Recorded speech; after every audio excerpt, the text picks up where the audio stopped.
WJBW is made possible by sausage. Stick one in your mouth. Hey, all you racists out there, you should not be listening to our show because we do not like you. JB Rev Show. Next.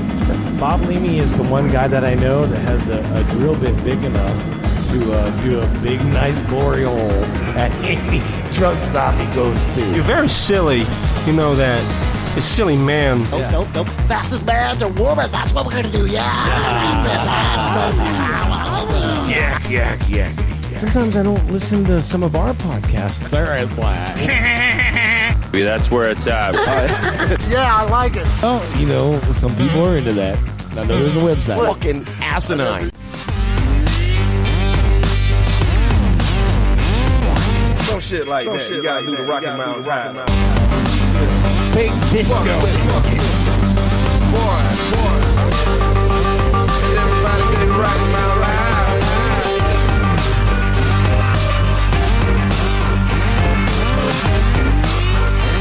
Yeah, I like it. Seriously.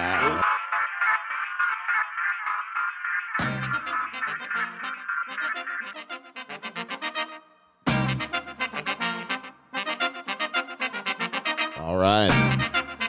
The JB Rev Show. I am JB Webb. Welcome back to it. Last call edition. What is it? 337? Episode 337. There it is. 10 years broadcasting, doing the show. This kind of show. Talk with talented people. Give them a little bit of love on the weekly to learn about them. Give them a little place that they can talk. Say whatever the hell they want. I think that's important. So the JB Rev Show is coming to an end. Season Apocalypse will be the end of that. Will be next week.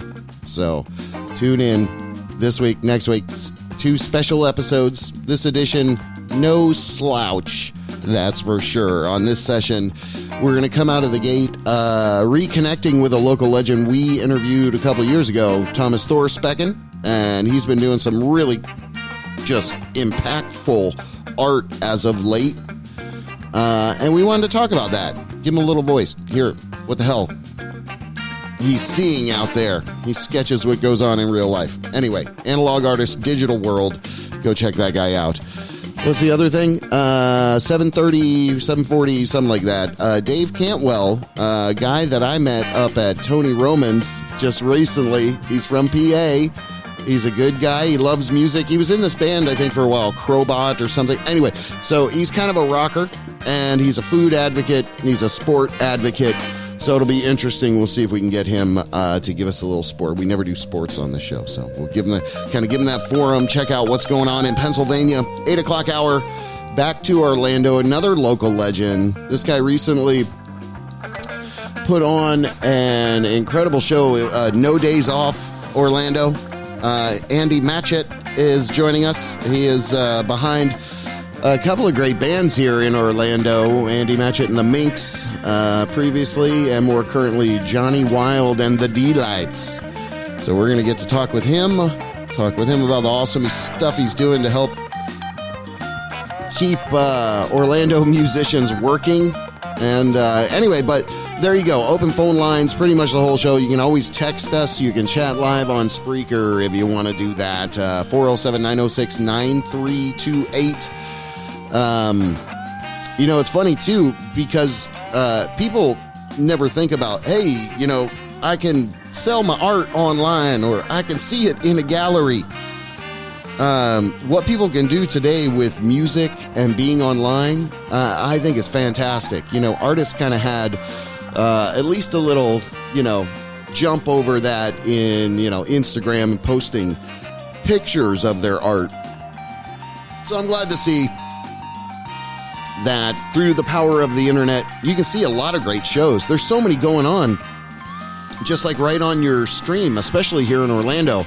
Last night, a special mention. I sat there and watched pretty much the whole set, but it was Bithlow Rising doing a ZZ Top tribute, and that was freaking phenomenal. I can't believe I just was sitting there watching that. I mean, anyway, so it does go again to these places that have, music venues. Kudos to you guys for, going out there, setting up a stage, putting out a professional broadcast over the internet. Congratulations, kudos. That is what it's all about. And then those guys can get tipped. You want to, give them a little bit of a tip. Give them a little tippy tip. You could do that. Was it Venmo, PayPal? You could give somebody some money for doing a good job. Anyway, or buy a T-shirt, right? Or something like that. Anyway, well, there you go. That is what we got going on for this edition. And then the next edition, we got some surprises. I'm not 100% sure if we're doing the whole thing live here. I think the Reverend will be in studio next week because the state of Florida has lifted this order, quarantine kind of this. We're in phase 1. And I think that means, businesses can reopen and people can try to get back to their normal life, whatever that means in the beginning, right? Restaurant owners taking a huge hit. Everybody out there that's running a business taking a huge hit. Okay, I got a first person calling in here. Let me make sure I got that queued up there. Hey, this is the JB Rev Show. Who this is? What?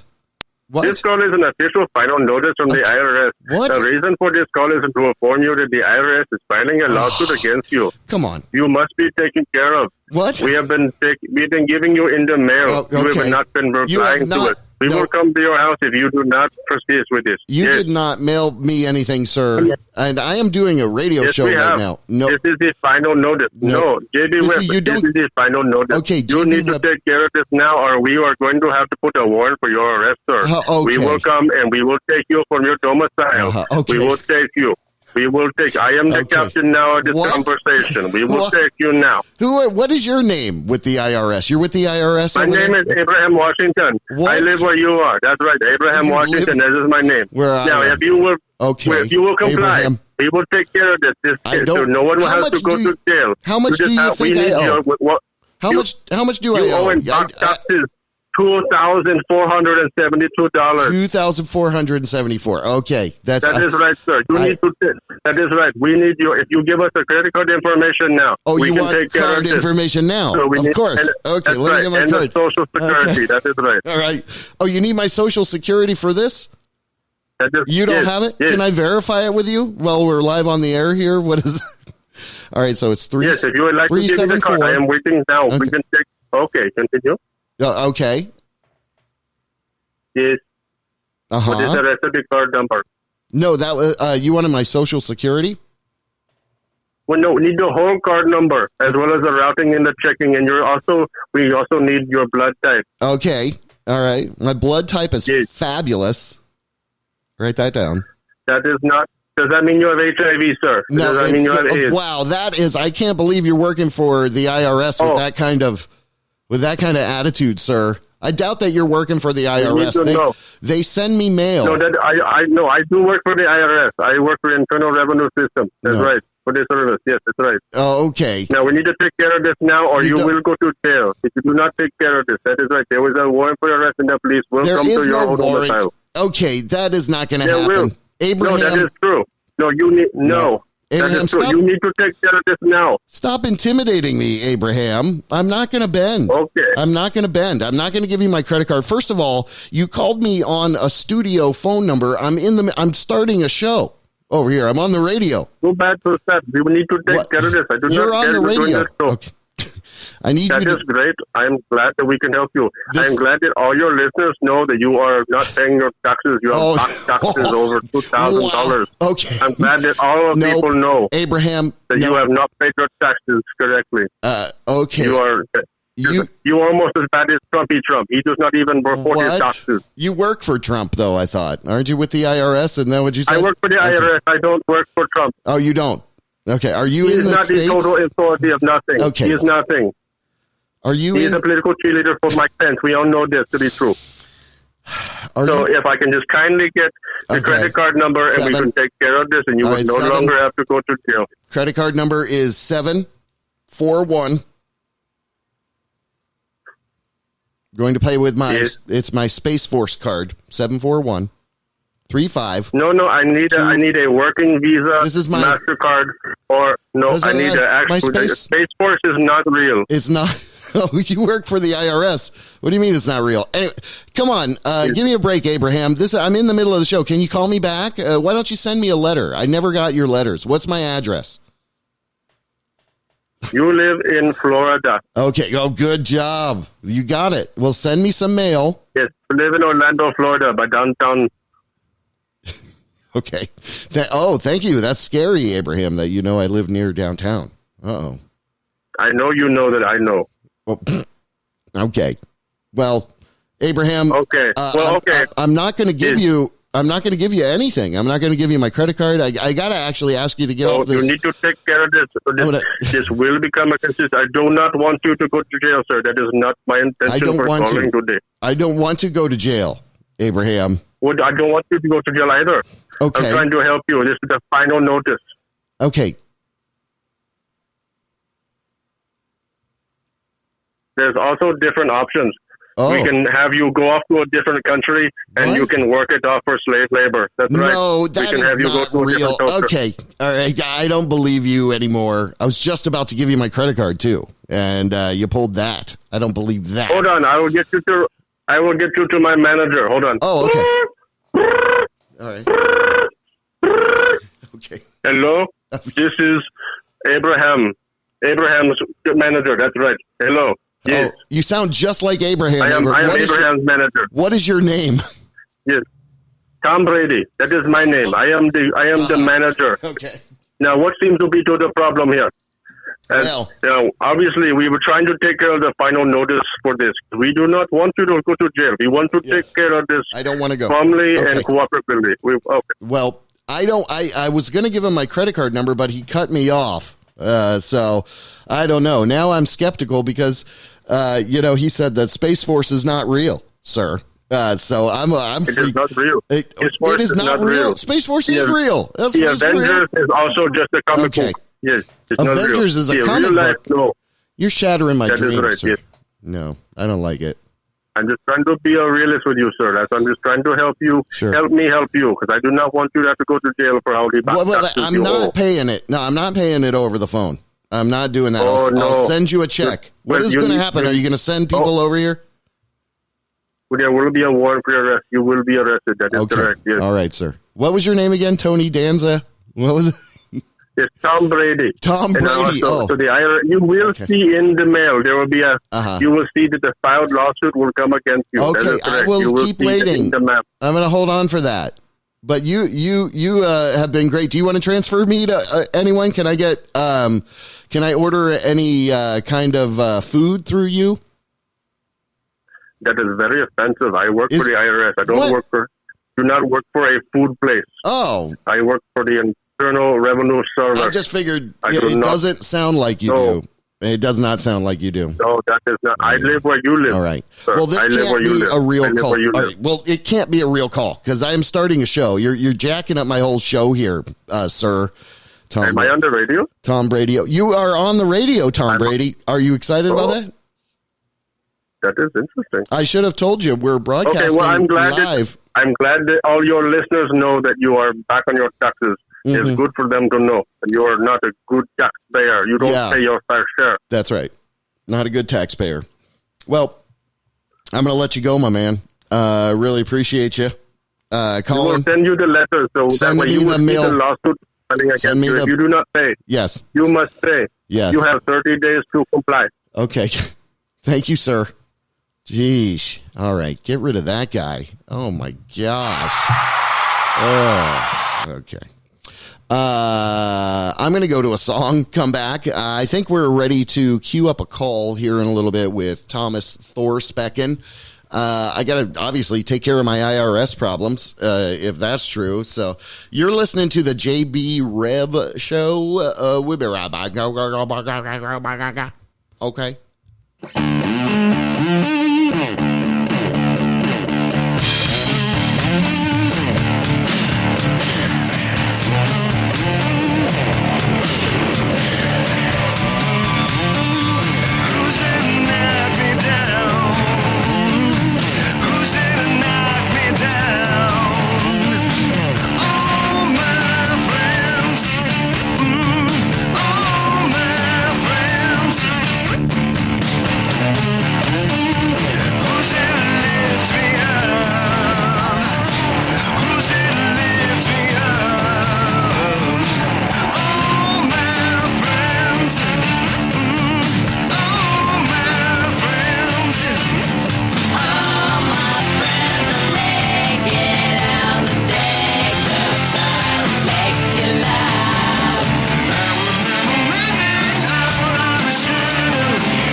at you. No more, no more. Babe, looking at you. So bored, you whore.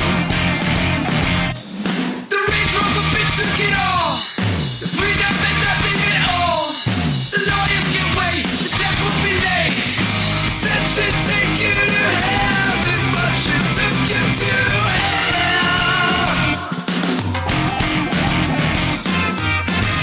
Babe, looking at you.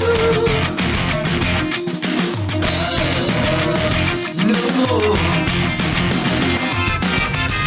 Go find something to screw. Then screw. No more. The reach from a bitch doesn't wait, but you have to wait if she's late. It's always the time she turns on a dime. Could be stuck here forever, but you never can tell.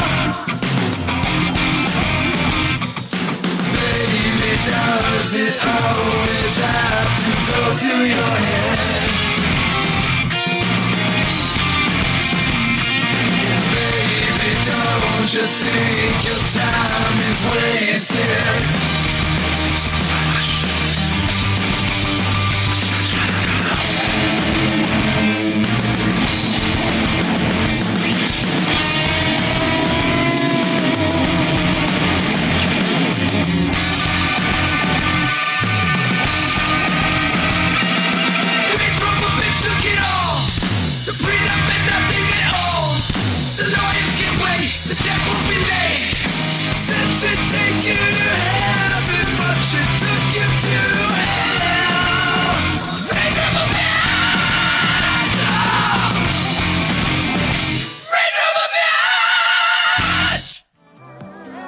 Hey, if you're not having a good time, I'm not having a good time.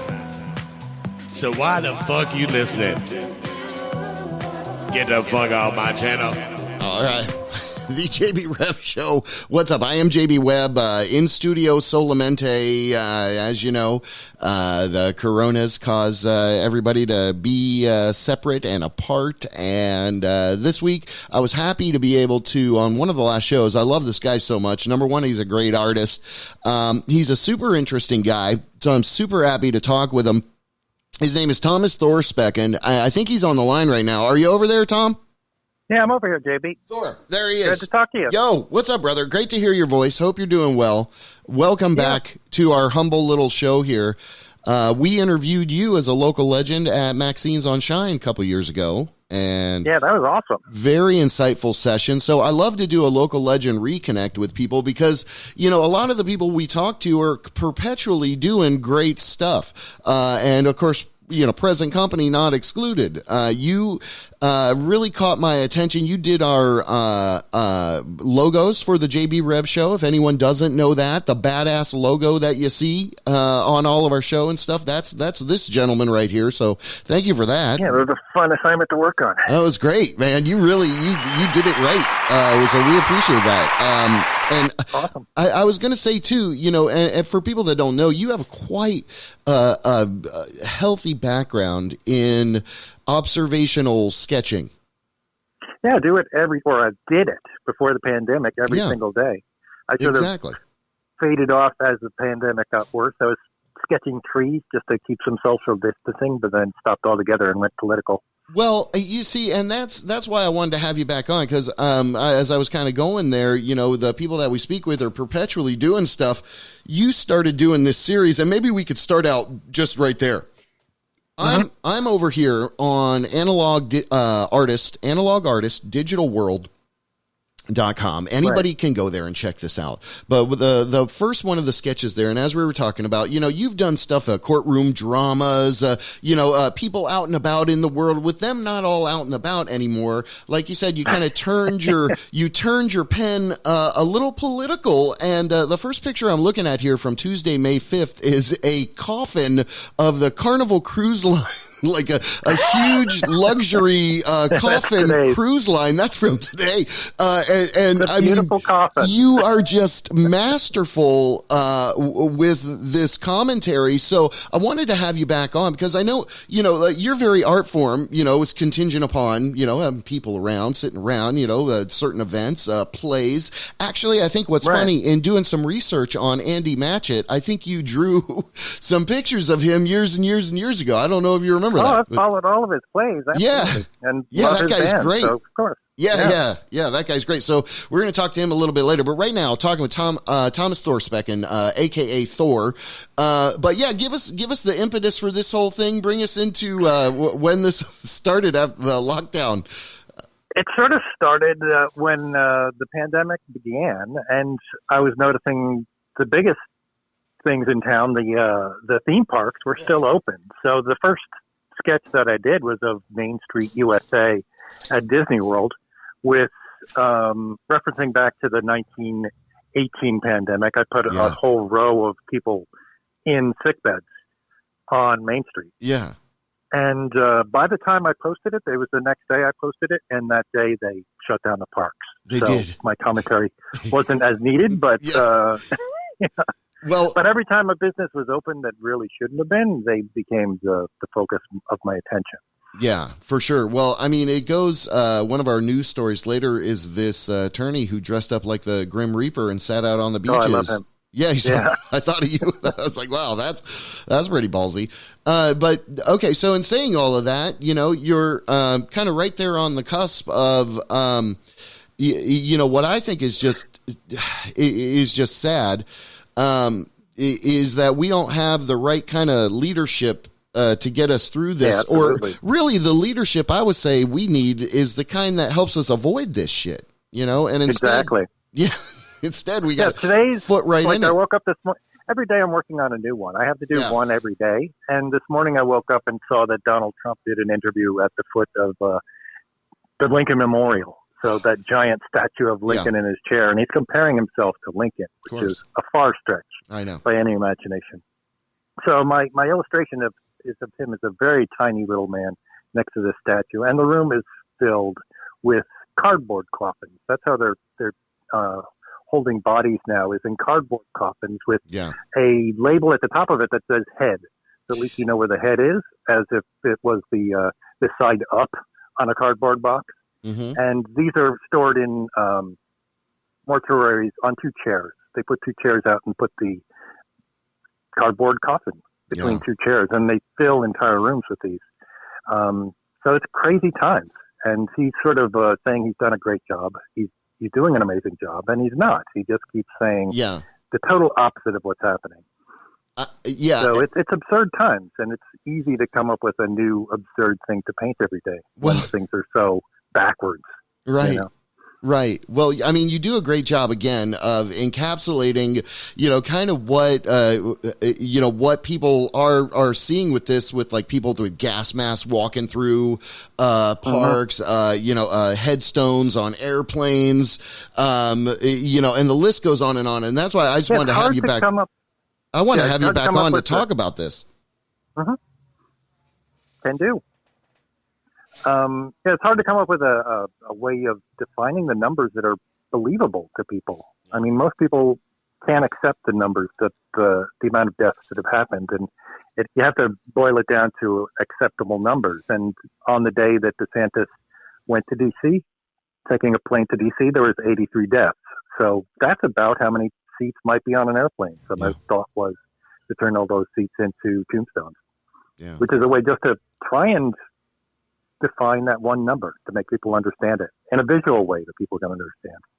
And that's true. And I mean, you bring up a great point too. Even if, things are slowly reopening, it's who's going to want to go do whatever it is, that not me for a bit. That's opened. Yeah. I mean, people are kind of apprehensive about that, but I think, art, music, these things are really, designed to really help us, grasp and grapple with things that are maybe intangible.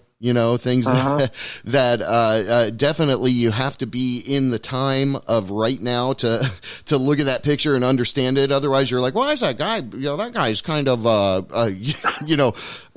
that, morose or whatever the term is. Oh, absolutely, yeah. So maybe 100 years from now, people won't understand the context of they wouldn't. But for now, it makes But it sense might be for me. more. Yeah, I think it's more on the nose than you're giving it credit for, because over your history, you've had a great career, of doing the courtroom sketches. And last time we spoke with you, I found that was super interesting. Was the last case. Yeah. So what happens with that kind of stuff now? Can you still get in the courtroom? They still got courtrooms, or what? What's going on? What's going on with that? No, I haven't thought about that. I'm wondering if they have lockdowns in courtrooms, but they must limit it so that they're only let a few people in these days, I'd imagine. I mean, there's already security with going through metal detectors, and you can't bring your cell phone, things like that. That's why they need the courtroom artists, because cameras aren't allowed in the courtroom in certain cases. Yeah. Well, yeah, I hadn't thought about that. It might be the fact that not as many people can go into court cases. Yeah, but they have to lock it down. Always 6 thought that foot of distance between people. That's right. Yeah. Well, I always thought that was interesting because you did that, and that right there takes a skill, right? Because you don't want to draw in guilt, frowns. You can only kind of see. You can't be like, oh, well, this guy, you're already drawing him behind bars. I mean, you can't. Yeah, I can't do that. Yeah, you can't put the whole political, cartoon aspect into this serious, scenario of a courtroom, playing out, or someone's fate is at hand. But in saying all of that was really to kind of build it up for people, that are listening now, to let them know that you yourself have to be relatively stoic in order to really kind of grab it all in.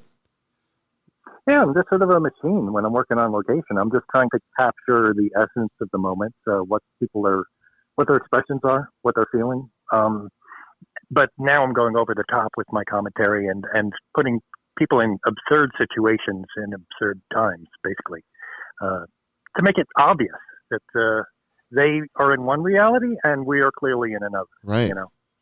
Well, and to your point too, you're quite the journalist to a degree. That all of these pictures and pieces are accompanied, with full articles. Some text in and around all of those.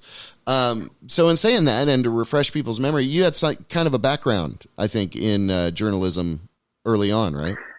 Yeah, I worked for newspapers in New York City. Undiscovered Manhattan was a weekend gig of mine where I'd sketch on location in the city and record what happened on that particular street corner in an article. So every day now, I'm in the morning, I come up with the idea for the sketch, and while I'm working on it all day long, I'm listening to the news to come up with the article that I have to write that night. So whatever absurd topic it happens to be, cruise ships or the Lincoln Memorial, there's tons of people that have already written about it because it's happened the day before. Right. And by that evening, I had my article ready, and I'll post it the next day. Is it kind of cathartic for you? Absolutely. To get something solid and on something defined, and it's getting my thoughts on the page, on the internet, to figure out what my thoughts are about what's happening, as opposed to just letting it happen. Yeah.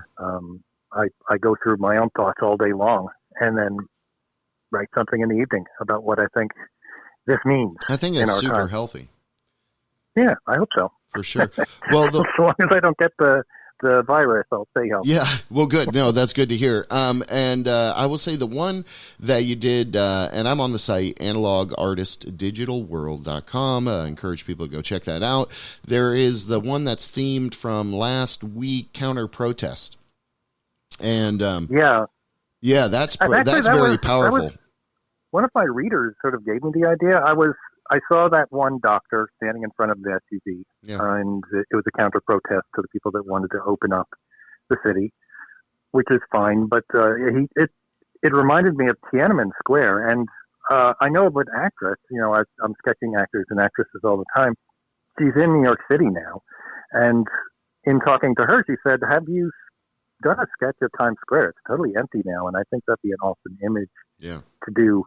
And so her idea didn't occur to me. I'd actually done a finished painting of Tiananmen Square with really? the tanks and this guy in it. And I realized at the last minute, it's not Tiananmen Square, it's Times Square. Yeah. That's important now. And so for the rest of the day, I'm working on painting Times Square. Yeah. And so sometimes while I'm in the midst of it, a new idea hits me, and I have to run with that. And we're speaking with Thomas Thorspecken, a.k.a. Thor, and, touching on that piece where, Times Square is never dead and empty, right? And it has been. Yeah, there's always thousands of people usually. Always, lights, everything's moving, buses, people. I think that this one from the 23rd, last week, or April 23rd, is really strong piece of work. Has anyone ever approached you to put these into other publications or magazines or? No, I haven't been selling. I've just been producing. So I'm making sure I get one piece every single day. And I'm sure at some point things will get published. But right now I'm just in the frantic production. Just keep making them, crank them out. Well, for really. Exactly. Yeah, for really though, if you ever put them all together in a book or something, it really is something that, I'm honored to be your friend and associated with you and know you and to be from Orlando, because a lot of the times people, are fooling themselves about their strengths and weaknesses, let's say, and when that whole kind of negligence about self-actualization dribbles down from the top, we have to. People gobble it up, and it's so sad. Persona as well. Yeah, but we got to hold up the people like yourself, my man. you believe something, you're standing up for it. You're making art about it. You're making hell. I mean, the pen is pretty damn mighty. In the hands of Thomas Thorspecken, definitely mightier than the sword. These pictures really do, and your whole suite of artwork products related to this COVID-19. I would love to one day see a book of these or something together, because again, I mean, even if you go through this whole site at Analog Artist Digital World. Right now I'm looking at one where there's a really tall guy in a hazmat suit looking at what looked to be, protesters there of the red, white, and blue. The Orlando protest. Yeah, there's an Orlando protest, and that was last week. So, I mean, you're commemorating, you're documenting all this stuff that's going on in and around Orlando at this crazy time. So, again, hats off to you, man. I love your art. I love that you've been doing this. I want to turn as many people on to what you're doing as possible. Is there an end game? Is there an end game with this, or just kind of keeping it all? The end game is when the pandemic's over. I say, everybody out, it's fine. We have a virus it's under control, and we can all go back to life as normal. That's the end game, of course. Should we be opening stuff up now? Do you think this Florida, just for Florida? You think that's good? I mean, what he said, everything but the tip, I guess. Wait, that's the opposite. Hold on. No, everything but South Florida is opening up here in Florida, right? Or he's kept those couple of counties closed, but the death rate just keeps going up. You're supposed to have 14 days of people catching the virus, so it is too early. But only time will tell. I mean, we've been very lucky so far in that the bigger cities aren't getting flooded with cases, but. It only takes one person going from A to B, and he meets several people, they meet several people, and it spreads like a wildfire. And that's the best analogy. If one spark hits the grass, it goes. And we're a very interconnected society. So once one person gives it to another, it spreads. So I don't think it's under control yet. And it is too soon, but we will see. Time will tell. Well, last week we had a couple, Jack DeMarco, Jerry, the Reverend, called in, and there was, people talking about, hey, I swear I've had this before. I don't know if you think it's something, that maybe, I don't know how often you get sick. I get sick like once in a while. When I get sick, I'm like, oh, okay, I'm sick, and maybe it's once a year or something, but. Right.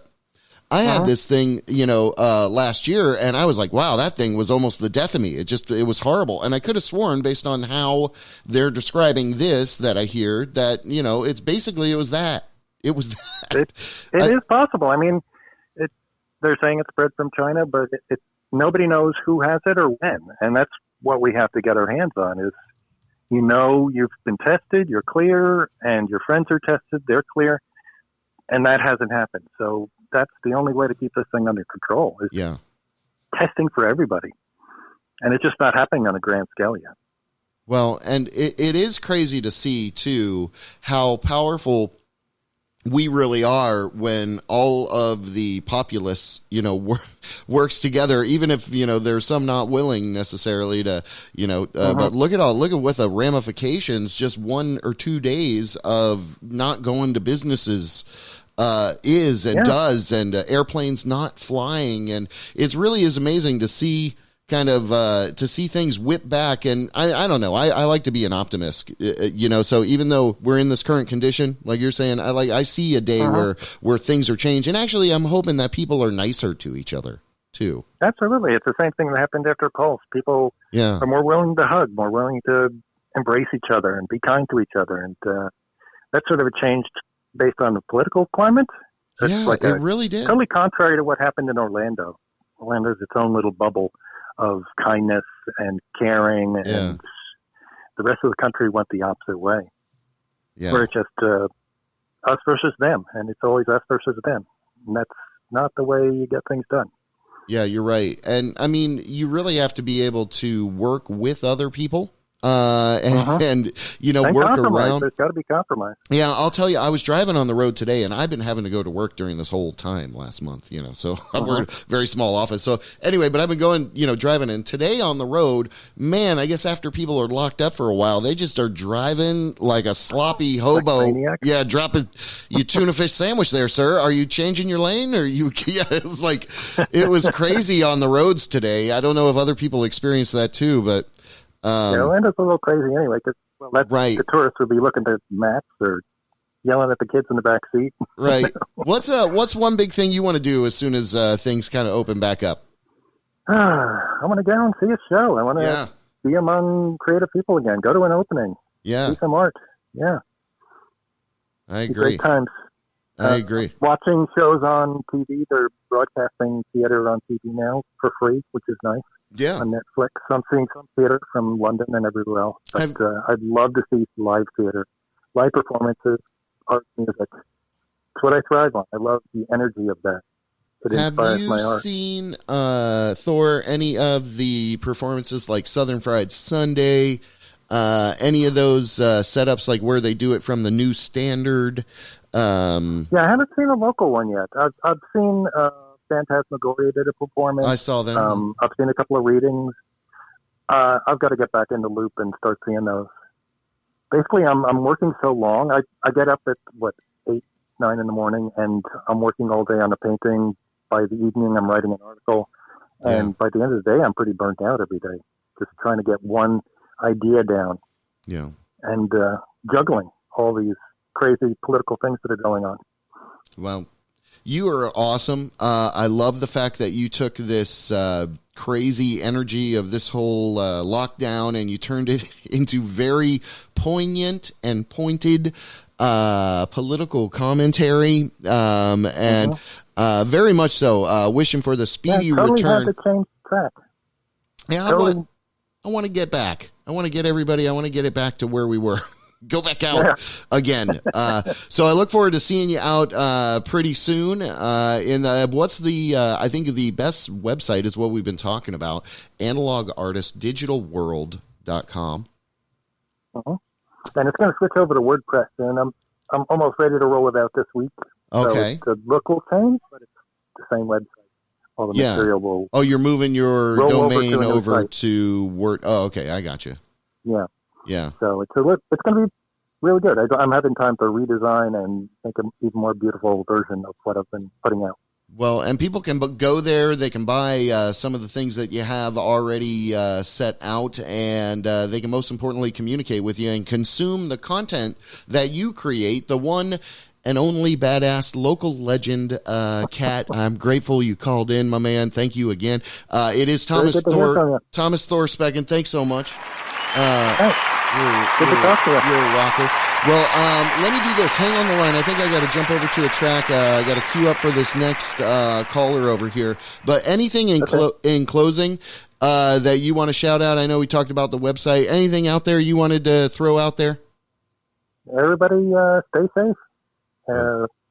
Yeah, isolate if you have to, but stay safe, and it'll all return to normal soon. Let's hope. Hell yeah, I agree. All right, listen to some White Denim. It is the JB Rev Show. We'll be right back.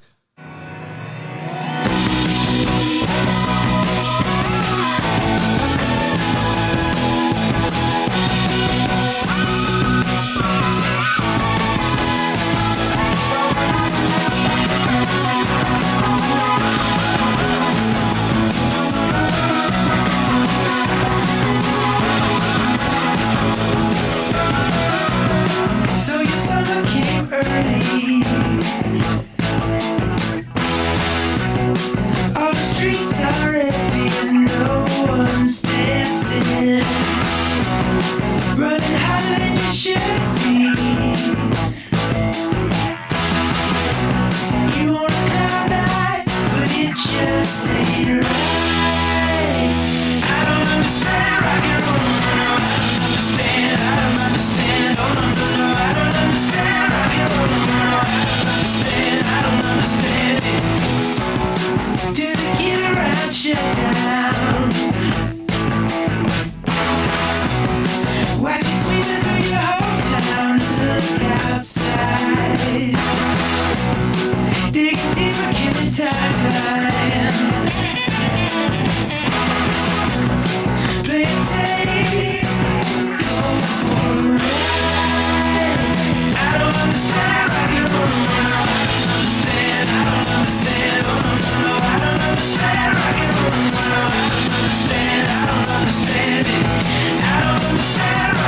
rock and roll, no, I don't understand, I don't understand it. I don't understand rock and roll, no, I don't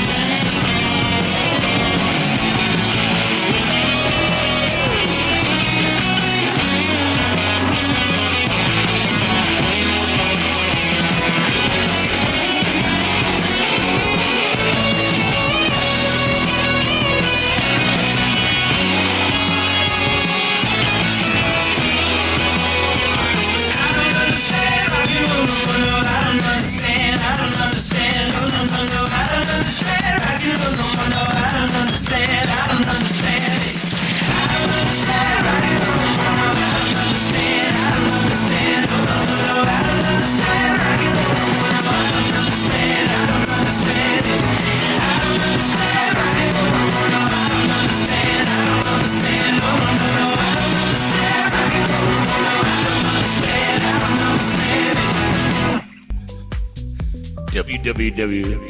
www.wjbw, all one word, .com.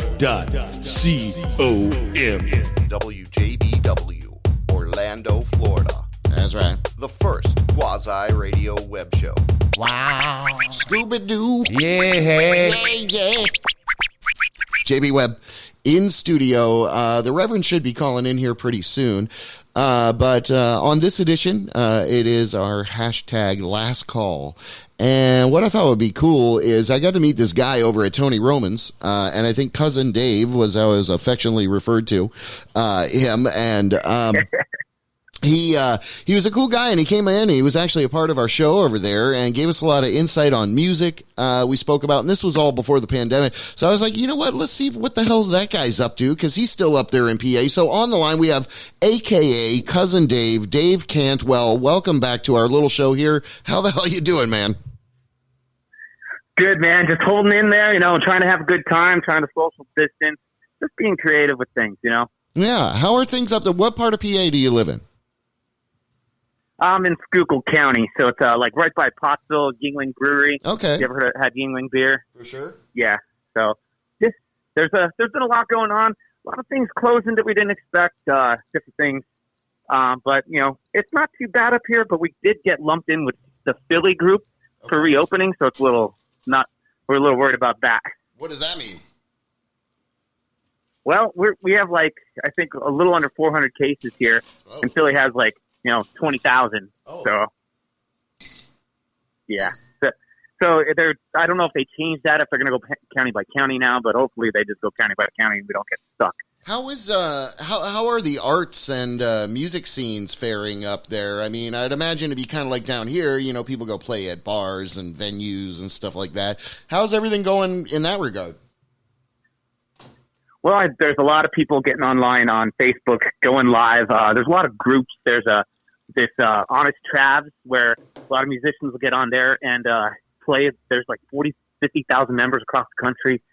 Actually, my band, the Boys Upstairs, we did a live show last Monday, and that was pretty cool. We set up. We had the Chicago Bulls intro going. We found an applause link online, and we were just trying to make fake applause, like in between the songs, you know. Right. So the Boys Upstairs, is Tony in that band when he's around? Yeah, he comes up and he plays bass with us sometimes. So he's actually on his way up here tomorrow. Oh, really? So we might be jamming online probably one of these days or something. So how does that work? What do you use, like a Zoom type of deal? Actually, we did it straight on Facebook. I went live on my iPhone, and I jerry-rigged this mic stand to hold my phone case, and then we just went live on my phone, and then boom. We one of the big things that I noticed a lot of artists aren't doing is actually promoting their posts, like throwing $5 at it on Facebook to promote it, to actually so everybody knows when you're actually going to start playing. Right. Yeah, that makes sense. I mean, yeah, you would. And it was totally advantageous for us. Yep. You would love to see it down here, what they're doing. I don't know if you've heard of the Southern Fried Sunday. Tony's probably talked about that whole big event, but they're doing it like it's an all-day type of thing, and they've got the schedule of musicians playing, and I guess they just do like pass off the admin controls to the page, or the page shares the artist video, and they've got these time slots, and they perform, and it's pretty cool. So it's like a virtual, little festival. That's awesome. You got to do something like that, like a Spook Fest. Yeah, that's what I'm saying. Yeah, you should definitely talk about doing something like that. But on the line with Dave Cantwell, he is a musician, and he is also a food connoisseur. And I will say, we had spoken with him last time we were down. He was down. What was that, Super Bowl time? About doing sports for us, like calling in and doing sports for us once in a while. And that's what's funny about having him on now. We're like, hey, man, what about a sports update, man?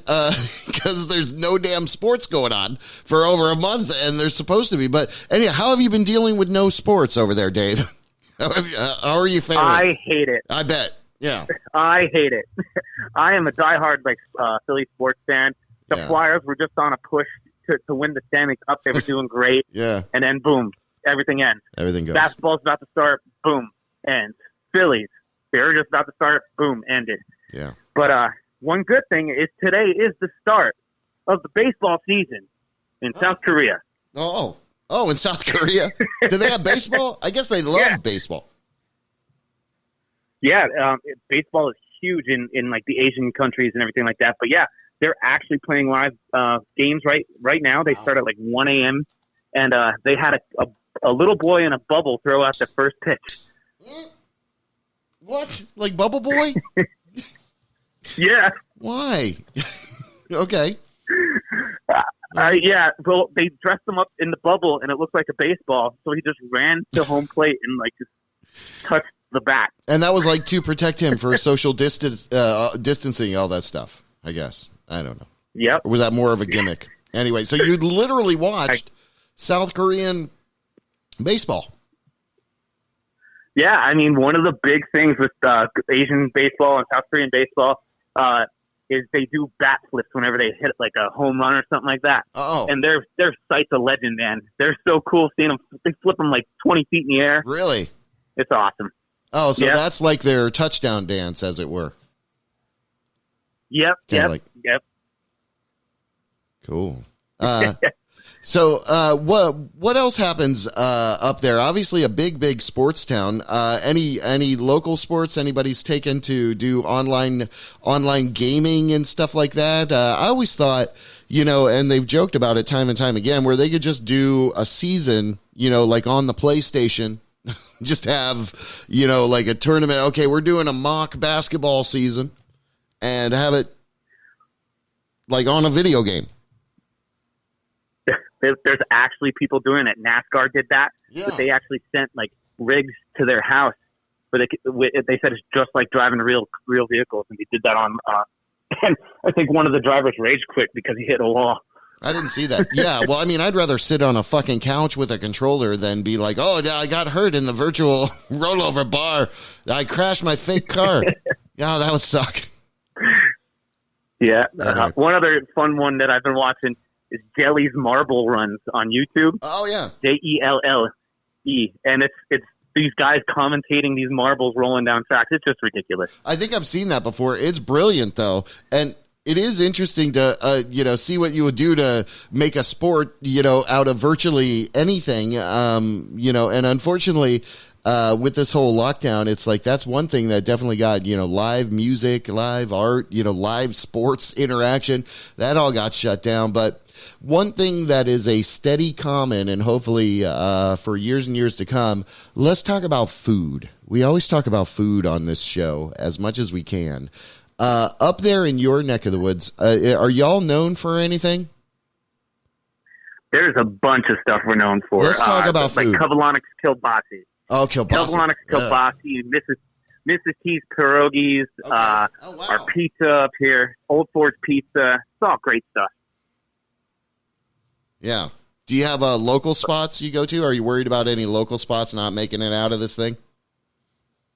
Well, it seems like all the local businesses have been doing a very, very good job of continuing to do takeout, which is great. You can call your order in or delivery. A lot of these places have been staying open. Actually, a couple of my friends' business, they decided to sell because they got an offer they couldn't refuse. And I can't really talk about it, but it's like, what do you do? Hey, maybe it's time to move on. You just said you can't talk about it. They got an offer they couldn't refuse. So I know what that means. Scratch your nose. I got that. That's a reference. I get it. All right. We'll let you off the hook. All right, well, you don't want any horse heads in your bed. Yeah. Nope, none of that, please. All right. It was a little Italian place. Anyway, all right. Talking with Dave Cantwell up there, and we do talk a little bit about food. There's only so much you can do, with great ingredients, and sometimes when those go away, are you all worried about this meat shortage coming around? I don't know. I didn't really hear much about that. I heard that they're predicting it to happen. But with how much meat is around and stuff, I don't know. One thing that I do is I create these ramen videos. I don't know if you've seen any of them, but I've just been using regular ramen and just doing these crazy videos where I'll cook the ramen and then I'll just scream some song at the top of my lungs. No, and then just slam beers. I haven't seen. Okay, I'll look out for those. That's funny. I thought you were going to say something else. You were doing something else with the ramen. I didn't know. Nope. Anyway, the one I think of it was right after Easter. I was cooking ramen, slamming beers to kickstart my heart, and dressed as a pink bunny. Yep. What is Puff's Promotions all about?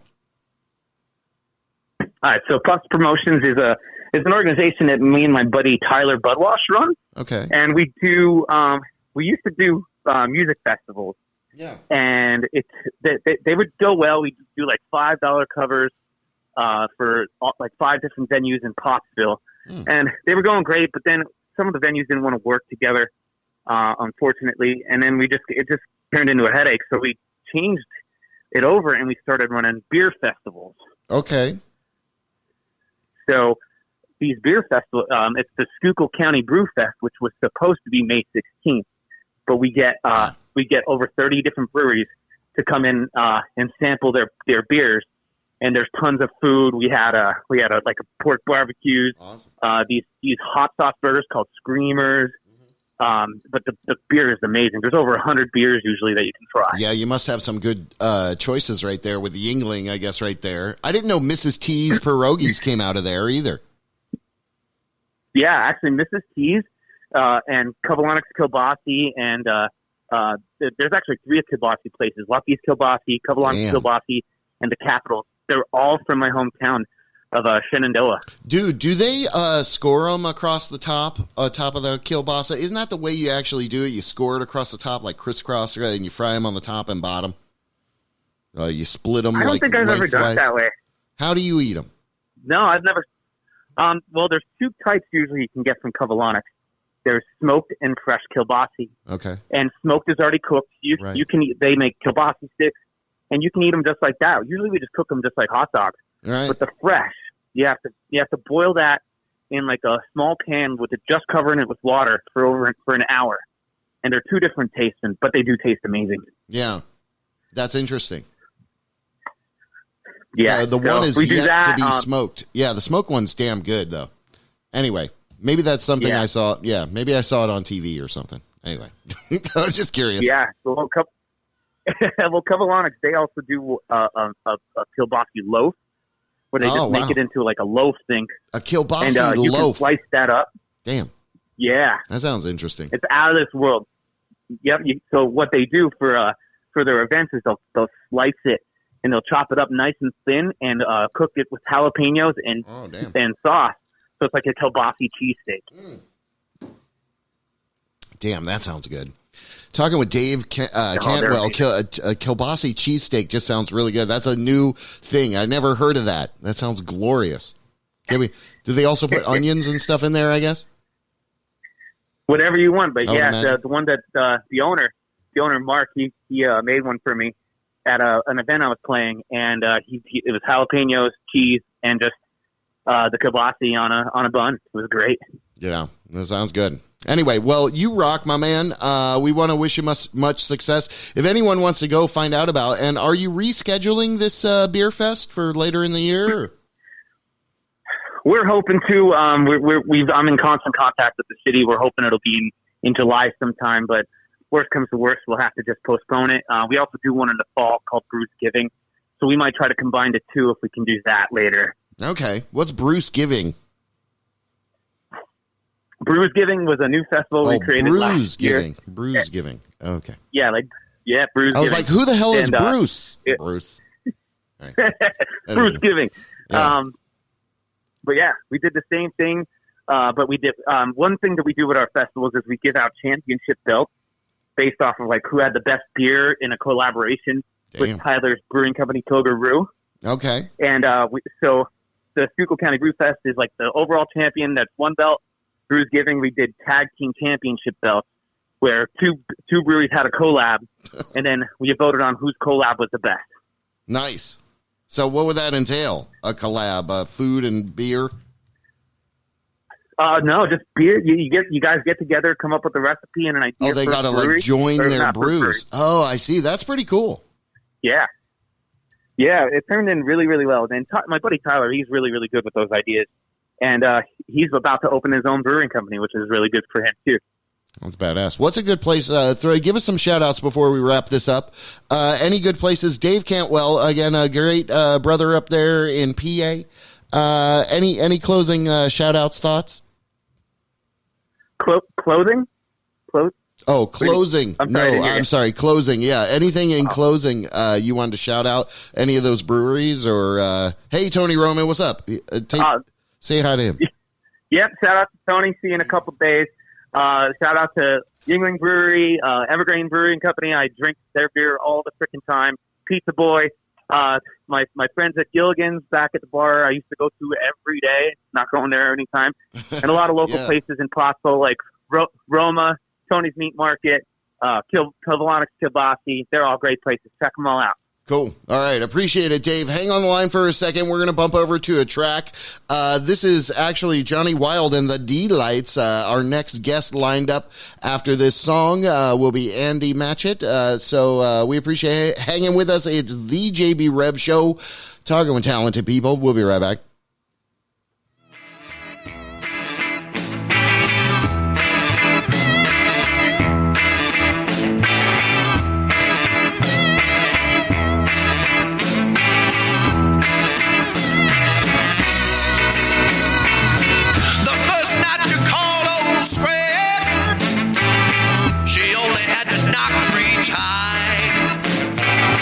And though the floorboards shook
WJBW, Orlando, Florida. The first quasi-radio web show. Wow. Yes. Yeah. Uh-huh. Welcome back. The JB Rev Show. I am JB Webb, and we just got a huge show lined up here for you today. So we appreciate everybody taking some time to rap with us for a little bit. We like to do this kind of rapid fire succession, 20, 30 minutes each person, kind of back to back. We get to learn about a whole hell of a lot of people in a short amount of time. And this is our 10th season Apocalypse. I am JB Webb. On the other line there, I think I got the Reverend piped into this call. Hold on. Yeah, I'm here. There you are. All right. Yep, I can hear you. You're a little low. But also on the line, I believe that we have the guy who you just heard singing there. And I'm thinking it is right. It's Johnny Wild and the D-Lights on the line with us. We're going to do a local legends session with this guy. His name is Andy Matchett, and I want to make sure you're coming in okay. How you doing there, Andy? Doing great, JB. How are you? Doing great. You're sounding good. I can hear you good through there. So just wanted to check that. Welcome to our humble little show here. How the hell have things been for you? Oh man, they have been interesting. Just trying to keep busy in a time where it seems like you can't really keep busy in the same ways that you normally have. So right. It's been fascinating. Right. Yeah. I mean, every new day. Go ahead. Yeah. No, I was just going to say, and you're exactly right. We spoke with Thomas Thorspecken, who, as you know, takes his whole deal is like drawing people out in public, so, it's crazy when you hear like, okay, that can't happen. But, you do the same thing, performing out live at places. So that kind of jacks up your flow. Yeah, absolutely. I'd like to just say really quick, I might be Thomas Thorsbecken's number one fan. I'm not sure. I have like 15 of his pieces hanging in my house. Oh, wow. Right now. Yeah. That's awesome. I'm a little bit obsessed with this man's work. He's awesome. It's kind of crazy. I turned 40 a couple of weeks ago, of course, during in the middle of all this stuff. Yeah. And my folks got me one of his quarantine pieces, the Easter Sunday piece. Oh, wow. Where it's all the skeletons in church. Man, this is one of the coolest things I've ever seen. I've got.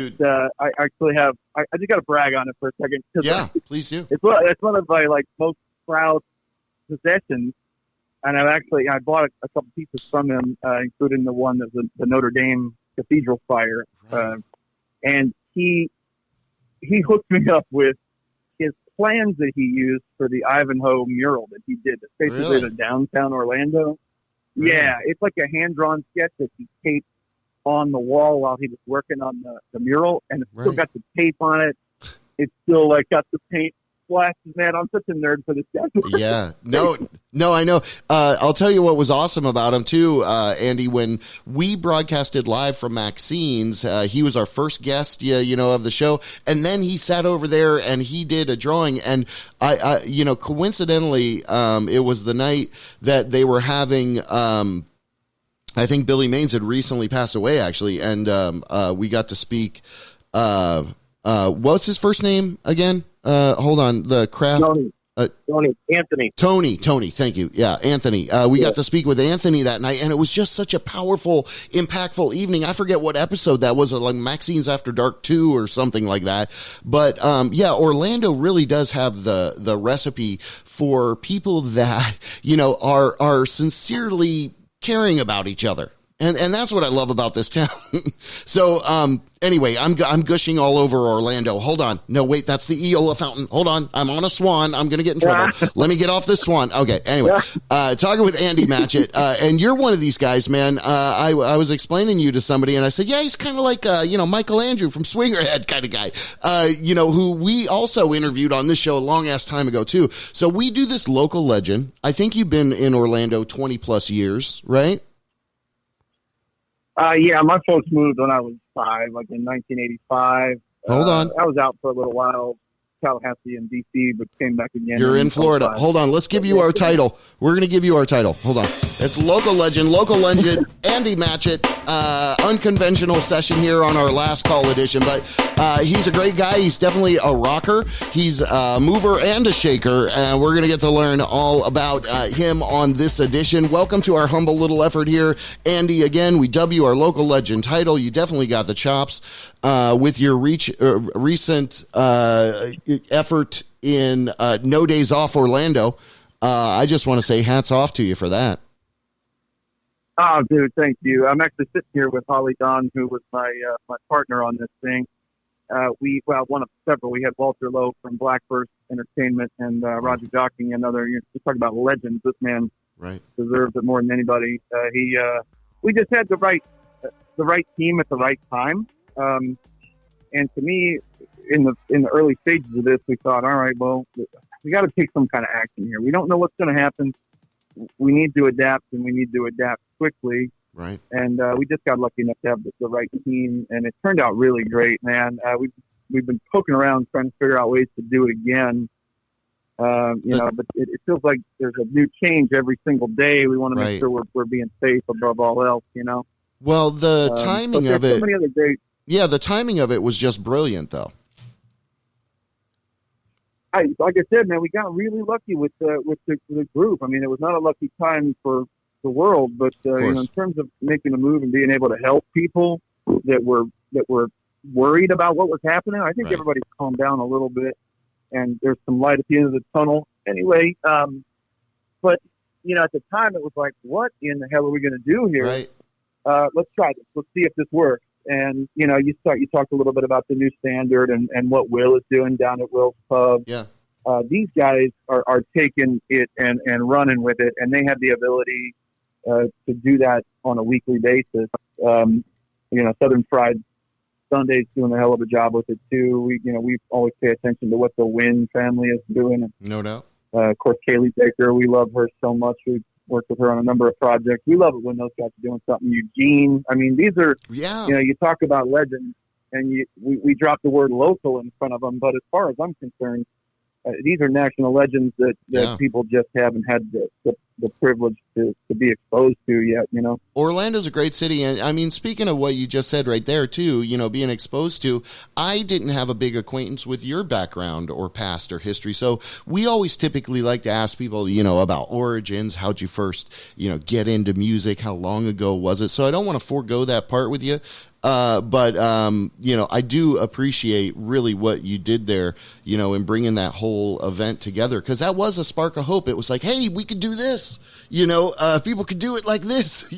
So I think it was brilliant. Anyway, so hats off on that. But moving on, so give us a sense of your background. Where did you grow up? How'd you first start to get involved with music? And maybe we'll transition right into the style of music that you particularly, the 50, the 60 sound. Sure, yeah. Like I said, my folks moved down here from Pittsburgh in mid '80s. Okay. And kind of found ourselves in this suburban environment with a blue collar mentality, and I spent a lot of time just digging through my dad's old records. That's where it all kind of came from, and it was 60s and 70s stuff, and from there just started noodling with guitar. Took piano lessons like a bunch of people do, but it was like it was the old school music that my folks were listening to, and then of course 90s alt rock got me pretty bad. So but you were in Orlando in the 90s, kind of, right? Yeah, man. Yeah, absolutely. We were here. I was 15 in 1995. I remember going to the Edge all the time. Right. I was at the first Warped Tour. I didn't know it was going to be like a big thing. How'd that happen? But I kind of came from like an indie rock background in my 20s. Played in a band. Started my first band when I was 15. It was called the Vermicious Canids. What? And I think there's probably 3 people that remember that band. Vernicious Canids. Wow. Yeah, that's a mouthful. It was. You couldn't get anybody to say it or spell it properly. It was a real nightmare of a band name, I'll be honest with you. It's like 3 bumper stickers long. You got to get 3 separate. Yeah, anyway. Anyway, no, but that's interesting. Well, I mean, that was coming up in the time of the Bughead, the Gargamel. Oh, absolutely. Yeah, we were all into that stuff here, man. All the screamo type of stuff, Carlisle, and all of Mikey's bands. Mikey's been in like 20 bands. Cosmo Kramers were a big deal for us. I remember, was it Fat Timmy was the band name? I don't know. There were so many great bands in the 90s that we were into. You remember the Nature Kids? Oh, yeah, dude. We were into all that stuff. They were. Yeah. They were cool. Anyway. From there was, Tallahassee. We had a group called the Monorail. And it's just a bunch of indie bands for a number of years. And then, we did the Minx. Started in late 2009. Okay. And we did that as long as we could, and then people started to get sick of our confetti, and we were getting banned from venues. So tell us a little bit then about Andy Matchett and the Minx. So when I moved back from DC, I was raising 2 young kids, and I wasn't really playing a lot of music. I was playing acoustic a little bit. Yeah. Here and there, but nothing crazy. And then all of a sudden I was doing these acoustic shows, and I wanted to try to find a way to do these outdoor acoustic shows and make them kind of more of an intimate environment. So I bought this military parachute from like a surplus store, and I'd make like a makeshift tent and then do shows in the tent. So then from there, people started to respond to that, and I put a band around it and just released a record of a bunch of songs I had for the last decade. And I guess, whether it was the live craziness that we were doing with the confetti and the parachute, paired with these, really dark but happy sounding pop songs. As a unique. I think. Yeah. We did all right with that band. It was a lot of fun to do, man, but it had its time. I think we only did that for about 2 or 3 years, but they were some of my favorite live memories. You kind of created an experience with that group. Yeah. Well, that was my thought on it at the time, man. It was like, okay, you can go to these live arena shows, and people are spending $200 plus on these tickets, but you go to see a show and it's just it's a band and they're just playing the stuff. And I wanted to kind of bring that arena feel to these smaller venues. And, right.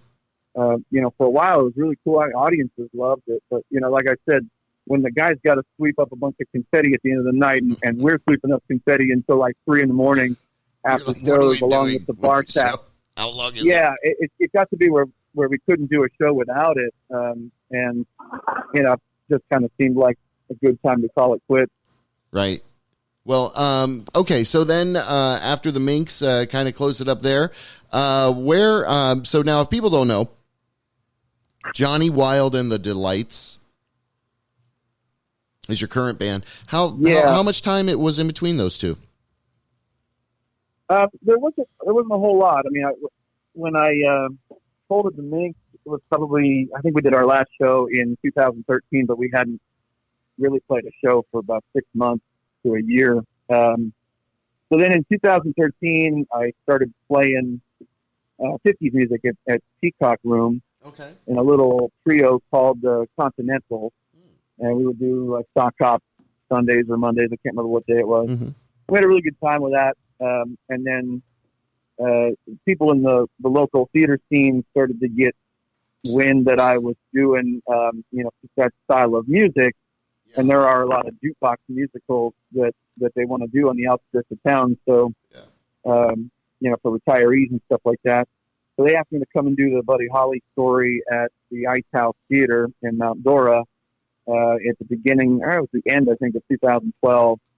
And I said, hell yeah, let's do it, man. So I went out there, and it was an incredible experience. We sold out like 28 straight shows in a 300-seat theater. That's awesome. Yeah, and it kind Congrats. of, soon be into this very supportive, very excited, almost like artistically starved community in, this older generation that kind of lives in these little pockets outside of Orlando. Right. And, for whatever reason, they just really responded to what it is that we were doing.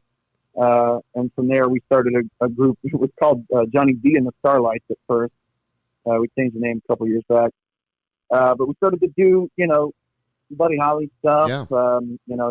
Obviously I did a tribute for that. I do a tribute for Roy Orbison.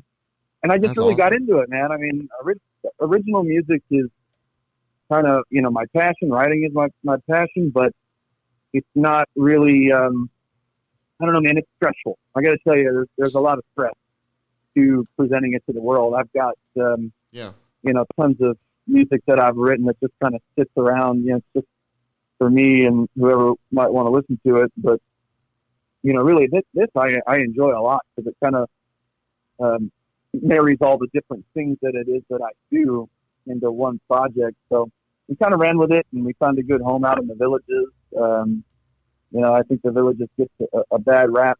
Everybody makes the, STD capital of the world joke. They're out there fornicating. Yeah, whatever that's it is. That's right, man. They're fornicating. They're out there fornicating, them old senior citizens. Anyway. Yeah. And trust me, it's out there. I mean, we have heard a lot of stories and, been inundated. There's a lot of crazy stuff out there, man. Drugs, sex, violence, whatever, you name it. But it's also one of the nicest, friendliest places in the world, and they just really responded well to what we're doing. So, to me, if I was going to go and do something like this and have a full-time job, I'd have to go to one of the theme parks to do this. Right, for sure. And I really wasn't interested in doing that based on stories that I had heard from other artists that had worked with the theme parks, anywhere from a couple weeks to 15 years. And it just didn't seem like the kind of job security we were looking for. And I mean, the Villages honestly provides that. They've been phenomenal to us, even through this time period. They still pay, just a small portion of what it is that we would normally get for these shows. They've been very helpful. And, that's great. We just got lucky. We fell into this great venue and this great crowd. And, to me, it allows us to still write. I mean, the song that you played before we got on here, that's, we're a tribute band more than anything out there. Right. But they allow us, and they get excited about the original too. And I don't know, we're just lucky with that. Well, and I want to remark too, we are able to speak with Andy Matchett. He is a damn legendary character, and I'll tell you why, because you do have a very commanding and effective voice. You use the English language well to communicate your point. When I was watching the program on the YouTube, I was so impressed. I'm like, this young man is really got his together. I was like, I'd love to speak with him. He really has his act together. And you really do. You speak well. You come across. You project well. You did a great job with that whole endeavor, No Days Off Orlando. People can go, that's still a page, No Days Off Orlando. You can find that on Facebook. Go like it if you want out there. But I just want to say again, thanks, man, for hanging out and talking with us, because we love to learn about people, and you definitely are a legendary cat. You got the chops, and I didn't even think theater wise, but to those people in the villages, that's what it is. That's you're giving them a damn time capsule, bro. Because you are authentic of that era for some reason. That's the idea. Right. Well, I talked to a lot of these folks too, and they said, well, what are you doing playing this music, young man? Yeah, right. At the age of 40. I'm telling them, like, that's what I grew up with too. I mean, in the 80s, right. It was, that's what you heard. You went down to the pool someplace, like Cool 105.9 was on. Oh, yeah. That's the stuff that I like, And we get a lot of invites to play, 70s and 80s, rock and roll, 90s, stuff like that. Right. And I kind of tend to turn them down with this project just because, to me, I feel like you don't, as inundated as we are with this music, it's not being played all that much anymore. Buddy Holly, Elvis, everybody knows it. But when you go see it done live, if you get lucky, it's usually somebody just phoning it in. It's usually just somebody doing it for a buck. They know what their audience is, and they can put in kind of the bare minimum effort. Right. But I love the music, and I would like to see it done, with more passion and more authenticity. So, we just kind of started doing this for fun, and we were lucky enough to have an audience really respond well to it. I want to say, and you probably know who this guy is, and I'm sure the Reverend does as well. Michael Andrews Swingerhead. Back when we were coming up back in the day, that guy was carrying the same torch kind of you're carrying now. And he got some great connections and work through all of that. But that's what I want to say, man. I think you're just kind of breaking the iceberg, tip of the iceberg with this whole deal. So I encourage you, keep on this path. I think you're doing the right thing. Reverend, are you chiming in? Was that you? Yeah, man. Hey, buddy. You remember Swingerhead? Yeah, dude. Of course I do. Absolutely. Yeah. Yeah. You guys remember the name of that swing club that was downtown near where Stack? I think it might be in the Stack. JD Lane. What was that? Well, it was JD Lane's, and then it turned into it was JD Lane's originally, and then Swinger. Jeez. The Bible. I know exactly Club. what you're talking about. The Bible Thumpers JD Club. Lane. No. Right by the City Bible Arts Thumpers. Factory. Yeah. Kind of. I got to look this up, man. Because I used to go see Swingerhead there all the time. And, Michael Andrews, was a big inspiration. Yeah, for sure. Coming up early. Yeah, it didn't last too long either, which, I don't even think it wasn't even there a year. No, I don't think it was either. Huh. Yeah, it came and went. The whole trend. There was that whole flat. Yeah, it was like 1998, man. It was Terry Poppin' Daddies and Pearl Nut Zippers, and everybody kind of went swing for a summer or something. I don't know. That was interesting. But the club was really cool the way they had it laid out. And of course, Swingerhead was the real deal.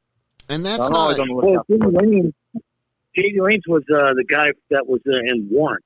He was the lead singer of Warrant. He was with Terry Pie, and that was JD Lane was, and that didn't last. And then of course it went to I keep wanting to say Swingerhead, but that was Michael Andrews' band. Anyway, I've been to plenty of shows there. Joseph Martin's had a Lennon tribute there one year. Oh, Oh, that's awesome. That was much years later. Yeah, I was with that one. I saw him do that at the Shine. So talking with Andy Matchett, and that's what's cool, about your vibe. Like I'm saying, you definitely have that whole, kind of command of the room, and it's not to the degree of the necessarily cherry popping. That's not as it's a little bit more laid back, cool. Right, almost like a Sinatra, almost, which is great because I think Orlando needs that. I mean, we gotta still have little, areas in the place. But imagine today, imagine if swing dancing was big today. Imagine if swing dancing was big today, and you shut it down. Hold on, the Reverend, what? It was called Sinatra's. It was called Sinatra's. Oh, okay. Maybe it was. Yeah. There you go. Subliminally, I got it. I win. Hold on. I got it. I won that. Oh, my God. Oh, it's on the second to the last show, and, of course, I finally win. Anyway, Andy Matchett, our guest, definitely a local legend. So we moved and spoke about this, No Days Off Orlando. Are you working something in the works with that again? Or can we expect another one, do you know? Is there anything you could tell us, or we don't want to jiu-jitsu it? No. We've planned a few of these out already. I mean, as soon as we did the first one, we were talking about doing the second. Right. And then I think it was a couple days later, there was the curfew that went in effect. And curfew happened. Oh, that's right. Curfew happened the night of, and we were technically allowed to do it because we were working.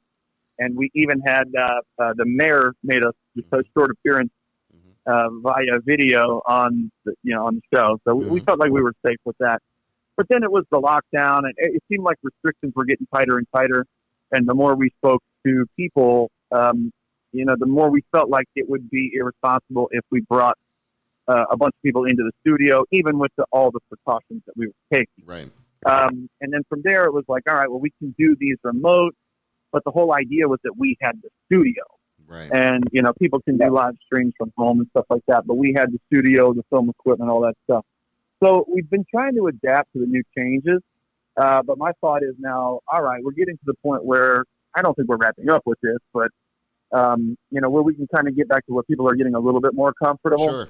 And, we're going to be doing another one of these again. Yeah. Even if it's like, all right, well, this is the big celebration to end it. Maybe we bookend it. Maybe we were the first to do it, and, we'll be the last one to do it. I think, we've had a good response and getting people. I feel like our job was to kind of tell people, hey, it's okay. It's going to be all right. Let's keep working. Let's keep doing stuff. Yeah, it really was. And a lot of people have taken,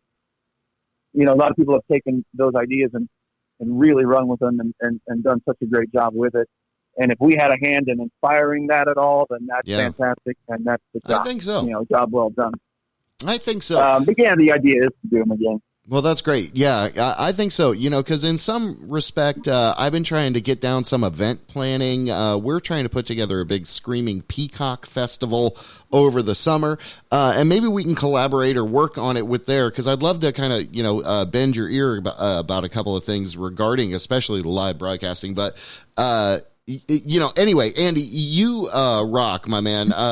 How anything you want to do with your music you haven't done yet? Are we going to see you in 5 years doing some kind of hippie metal prog rock? What's going on? Anything you haven't done you want to do? You going to kind of ride this vein out? Well, I keep a lot of the good stuff close to my chest, but man, I've always got these crazy ideas. I actually recorded an album over the summer of my own originals, kind of in the vein of the Mink, under the band name The Monorail, and I recorded it at an all analog studio over in St. Pete with the amazing musician Alexander Charo. He had a group called Alexander and the Great for quite a long time. Wow. And of course, just as we were finishing everything up and going into the mixing and mastering phase, this whole thing hit. So the album's kind of on the back burner. He also just had a couple of days ago. So we're kind of on hold with that. Wait, he had a baby? Hold on. Yeah. Are we breaking news? Solo. Hold on. Are we breaking news right now? Yeah, hold on. We are the first bearded Greek man. First male baby born by a man. First baby, is a baby a male or a female? Hold on.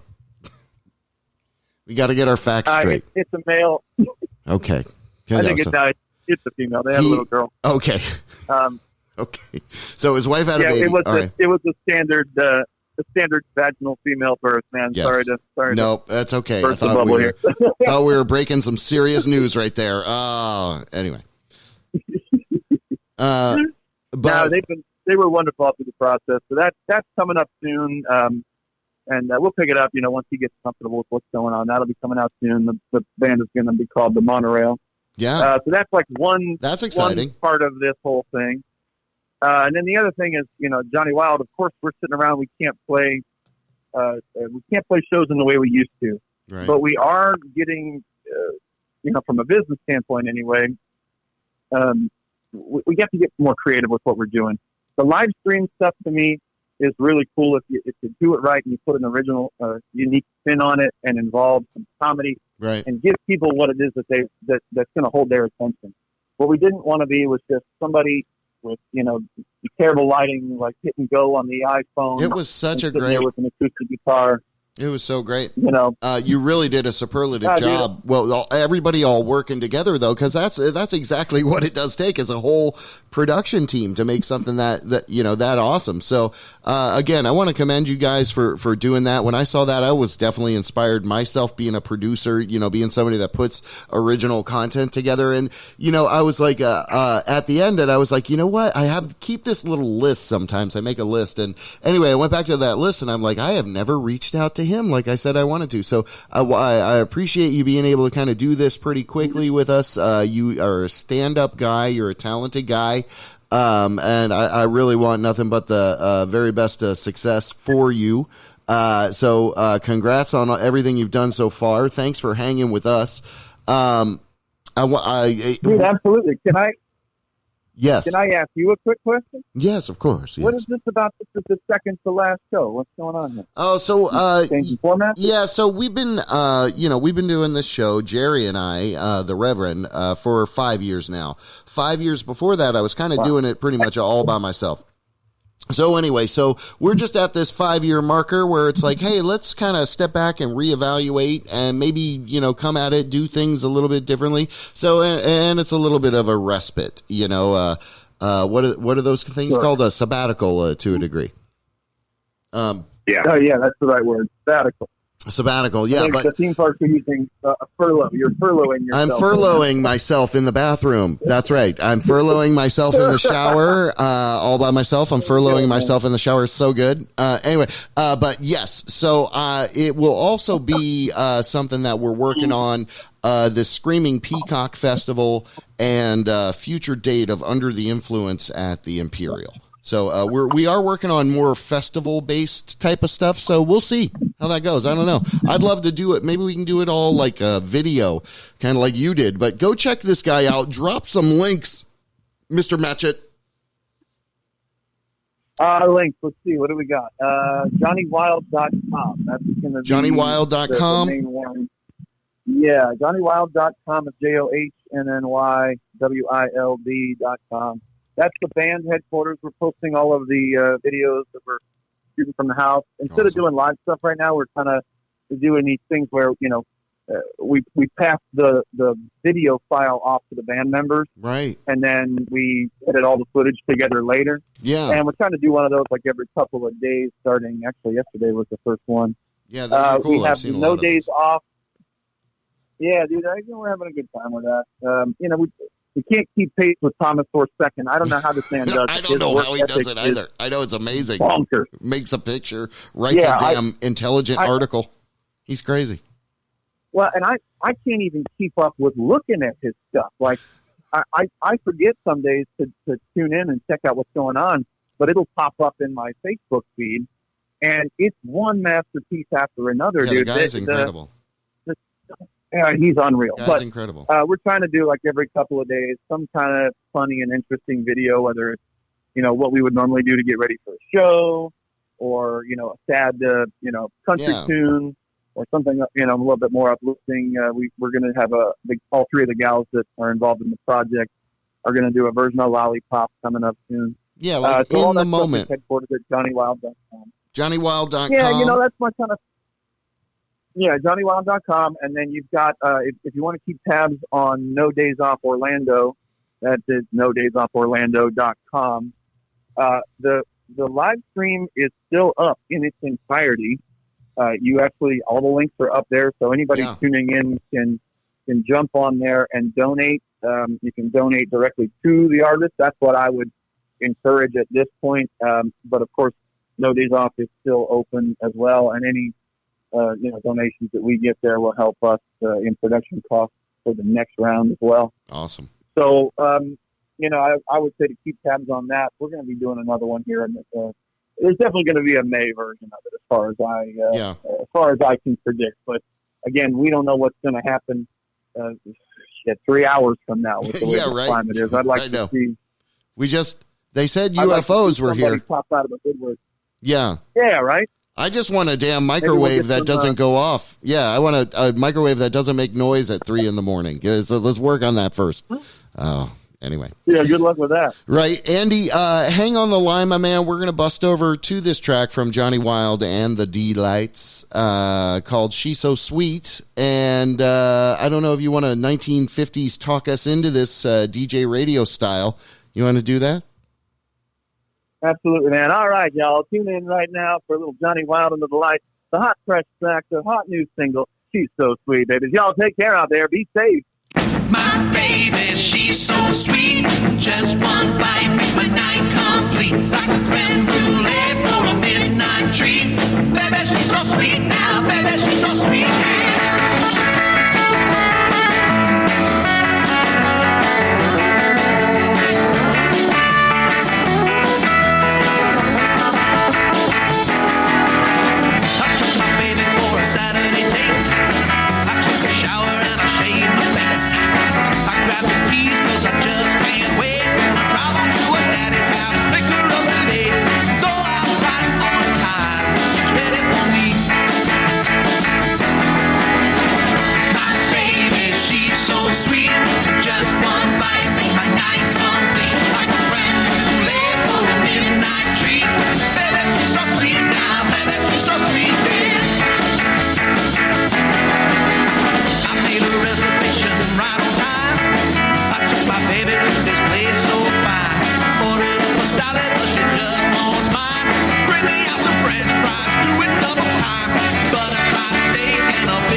Dessert tonight. Oh, I don't care. Come on, baby, pick something. No, I really don't care. Okay, how about the chocolate lava cake? Carrot cake? You know what? We'll take it all. My baby, she's so sweet. Just one bite make my night complete. Like a creme brulee for a midnight treat. Baby, she's so sweet now. Baby, she's so sweet. My baby, she's so sweet. Just one bite make my night complete. Like a creme brulee for a midnight treat. Baby, she's so sweet now. Baby, she's so sweet. My baby, she's so sweet. Just one bite make my night complete. Like a creme brulee for a midnight treat. Baby, she's so sweet now. Baby, she's so sweet. Oh, she's so sweet.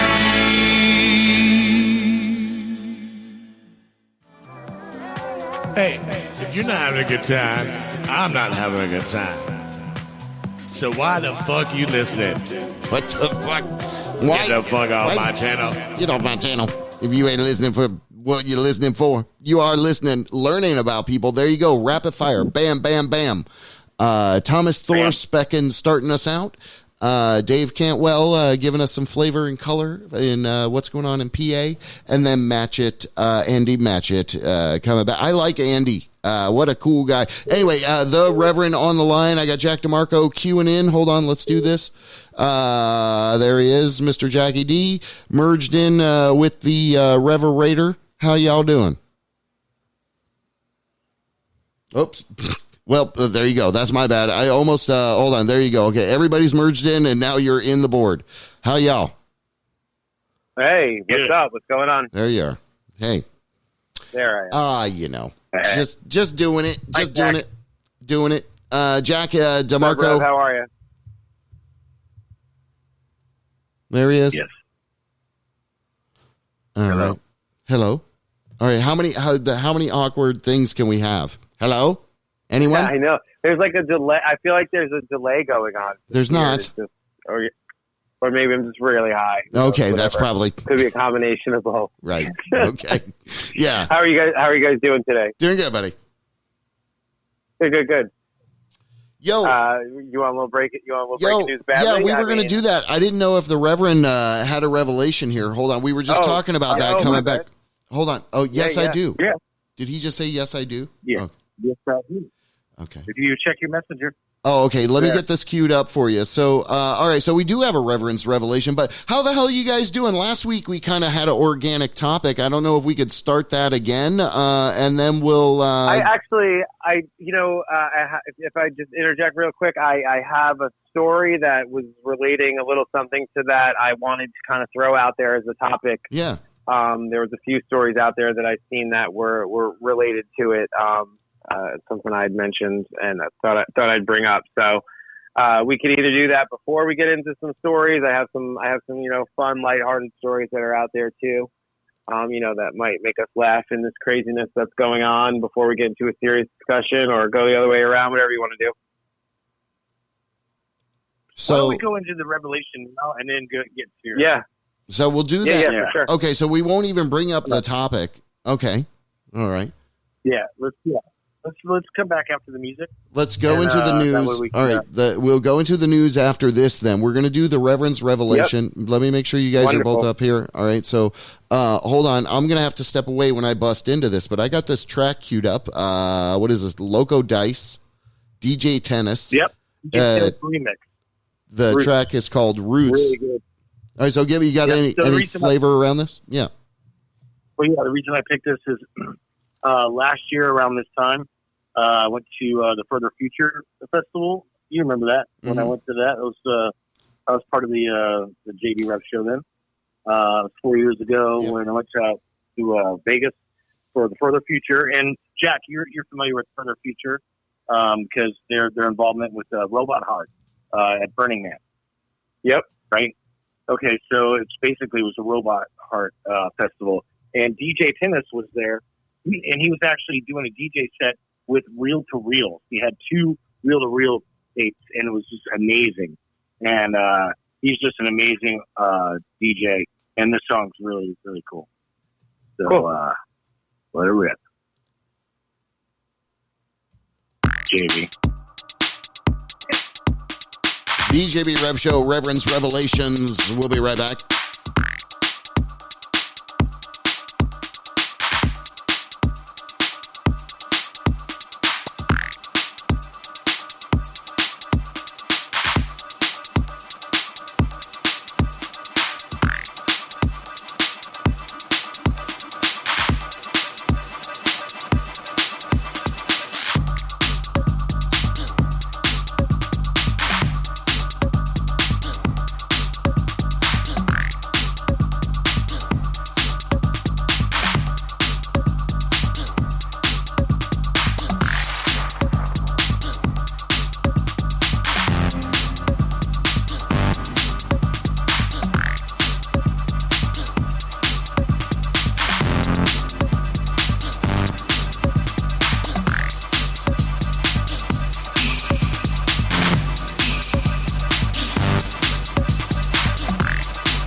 www.jbw, all one word, .com. Oh my God. Wow, that really took me away. Thank you, Reverend's Revelation, coming back from that. Who was that track again? Great track. Who was that? Yeah, who was that, DJ? DJ Tennis. DJ Tennis remixing a Logo Dice. Yeah, I'll send you a link to a really good mix that he did, Jack. It's really cool. Yeah, please do, dude. Nice. It reminded me. I've been down this SoundCloud hole of going back to like the Tunnel in the late '90s of DJ sets from the Tunnel up in New York, like that really just like progressive, like happy house that like always like that driving beat, really just like major sounds and like you know kind of like. You were. It was like it felt positive. You know what I mean? It was like happy dance music and forward. You know, and it kind of felt like you were driving forward. You know, really digging that kind of sound. Do you remember the ballroom in the Tunnel where all the balls were? Yeah, of course. Yeah, that was an awesome club, man. Oh my God, dude! The fuzzy room with like the lava lamp kind of pillars and the shag carpeting on the wall. Oh my God, such great stories in that place. That Club USA was kicking with the fucking the slide that went from the third floor.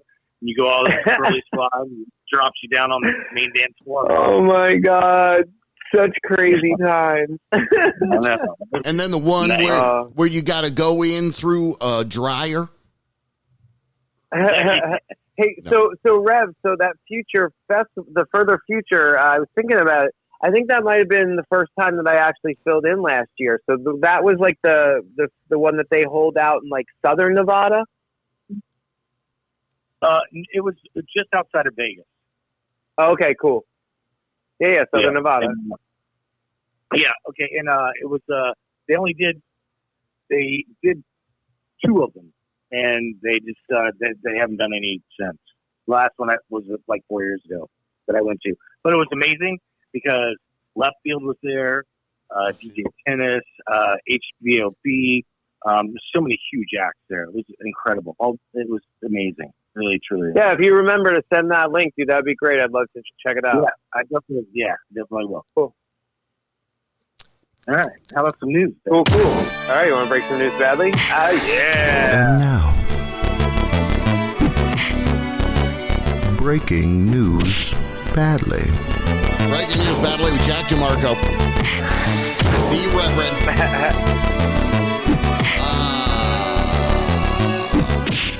Okay.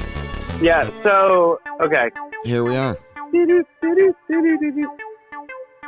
So you guys familiar with the TikTok that's out there, the TikTok app? TikTok app, where little dances and then challenges, whatever. Sure. So there's a new one out there in the from the Billy Madison days of "It's cool to pee your pants." What? Or what is it? If peeing your pants is cool, consider me Miles Davis. Okay. That's the latest trend in TikTok is a parody, or it started as a parody, but it's now it's encouraging TikTok users to pee in their pants. On demand. Yeah, no. So people are like standing in their shower and like peeing their pants on TikTok. Wow. It began on April 21st. Post by a Liam Weyer, Weyer. And the hashtag has now 1.9 million views, and people are starting to pee their pants in front of mirrors and film themselves peeing their pants on fucking TikTok, man. Great. Oh my God. Reverend? Yeah, I mean, come on. Yeah, your time is now, Rev. It's your time. Incontinence. I don't know if that's the right word. I mean, incontinence. Yeah. All right. Well, that's interesting. And yeah, that's real interesting. And another interesting little tidbit of news out there. Did you see that Grimes and Elon Musk had a baby? Huh? Yes, I did. Their name. What's the name? How do you pronounce that? I don't even know how to pronounce it. It's like I don't even know what that AE symbol is. It's like XAEA-12. It's I'm reading through the article here, and it doesn't even give a pronouncer. I'm not even seeing where they're like, how do you even pronounce it? I've got it. This is it. And did you see the picture of the baby that he posted? Did you see the picture of the baby he posted? What? Okay. Of him sitting in... No, I didn't see one with that. Oh, yeah. Oh, my God. I'm looking at that right now. Yeah, he did a face thing on it, like, a face filter with tattoos. Yeah. Oh, my God. So ridiculous. it's pronounced like this. Zash Archangel Musk. Huh? So Zash is spelled Zash. H. Zash. And then Archangel Musk. Ugh. That's how it's pronounced. Okay.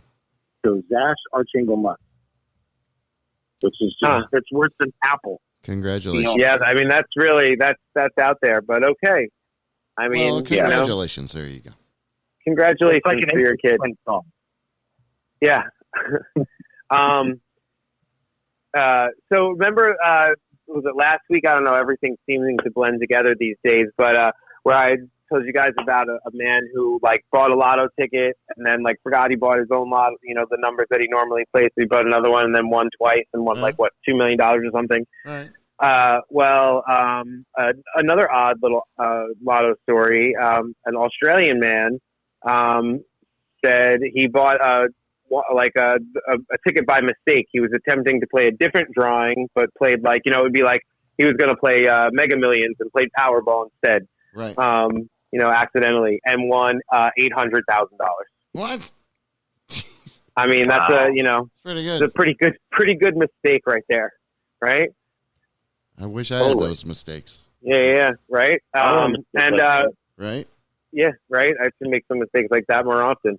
And something you don't see too often. This is from UPI.com. A Russian conservation officer captured a video of a moose running into the ocean and swimming away from a bear that was trying to get to it and kill it. What?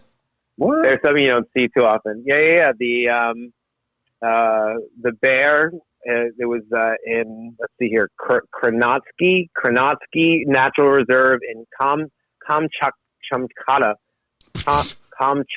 Okay. No, seriously, the moose. It captured the footage. The moose used its swimming skills to avoid being the bear's next meal. It was the bear was going to attack the moose and kill it. Bears are omnivores. They eat, fish, meat, plants. Like us, they're omnivores. How did you? What was the name of that again? Say that name again. This was on what the yeah Kamchatka. Wow, yeah, because you released some kind of there's like a little floating demon guy in the studio now. After you did that, it's like you released some weird demon when you said that. Anyway. Yeah, man, that's a good word, right? So yeah. So that's something fun to check out. And then it was last week as well. I think I gave you guys that story about it was Christopher Reeve's son, who was a reporter for GMA, and the camera, and he was like in his workout shorts. He claims this time a Spanish news anchor was caught cheating on his TV star girlfriend when viewers spotted a semi-naked woman walk behind him during his live TV segment. Busted. Yeah. I saw that. Oh, you saw it, right? Like, totally busted, dude. You're busted, man. You're busted. You're busted. Speaking of busted, do you here's remember where you great put one. the meth? Okay. A 5-year-old in California was pulled over. I'm sorry, in Utah. What? Was pulled over. Sorry, I A 5-year-old? I don't know why I said California. A 5-year-old was pulled over. The cop thought he was drunk. He pulled the car over, and a 5-year-old was behind the wheel. And you want to know why this 5-year-old decided to take the car for a ride? He told the cops that he got into an argument with his mother, who refused to buy him a Lamborghini. So he got in the car and wanted to drive to the store and buy himself a Lamborghini. So, yes, a 5-year-old figured out how to start and drive and operate the car. Apparently, there's dash cam. I didn't watch the video, but there's like some screenshots of the dash cam footage and things like that in the article. But yeah, isn't that crazy? Yeah, crazy. that is. That's a Mac Daddy of a damn kid. Yeah, and then have you guys heard this? The Asian giant hornets, they're calling them murder hornets. Have you heard, because if the world is not collapsing enough, there's giant hornets invading the western, northwest United States. Yes. Wow. I heard about it. Yeah, murder hornets. That's right.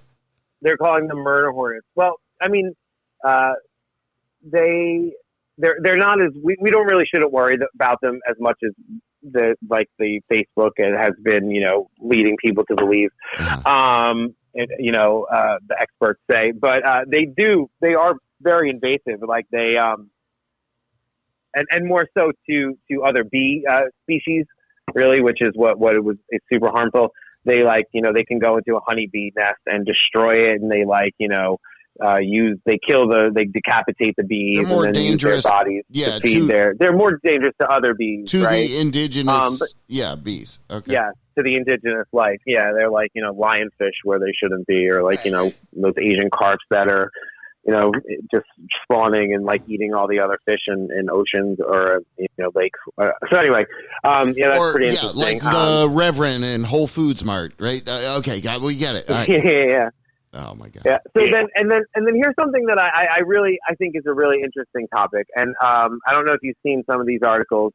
But like in New York, the mayor of New York City, de Blasio, put like a 311 tip line that you could, call 311, press a number, and snitch on stores and snitch on your neighbors, and send and tweet, pictures of people disobeying social distancing orders.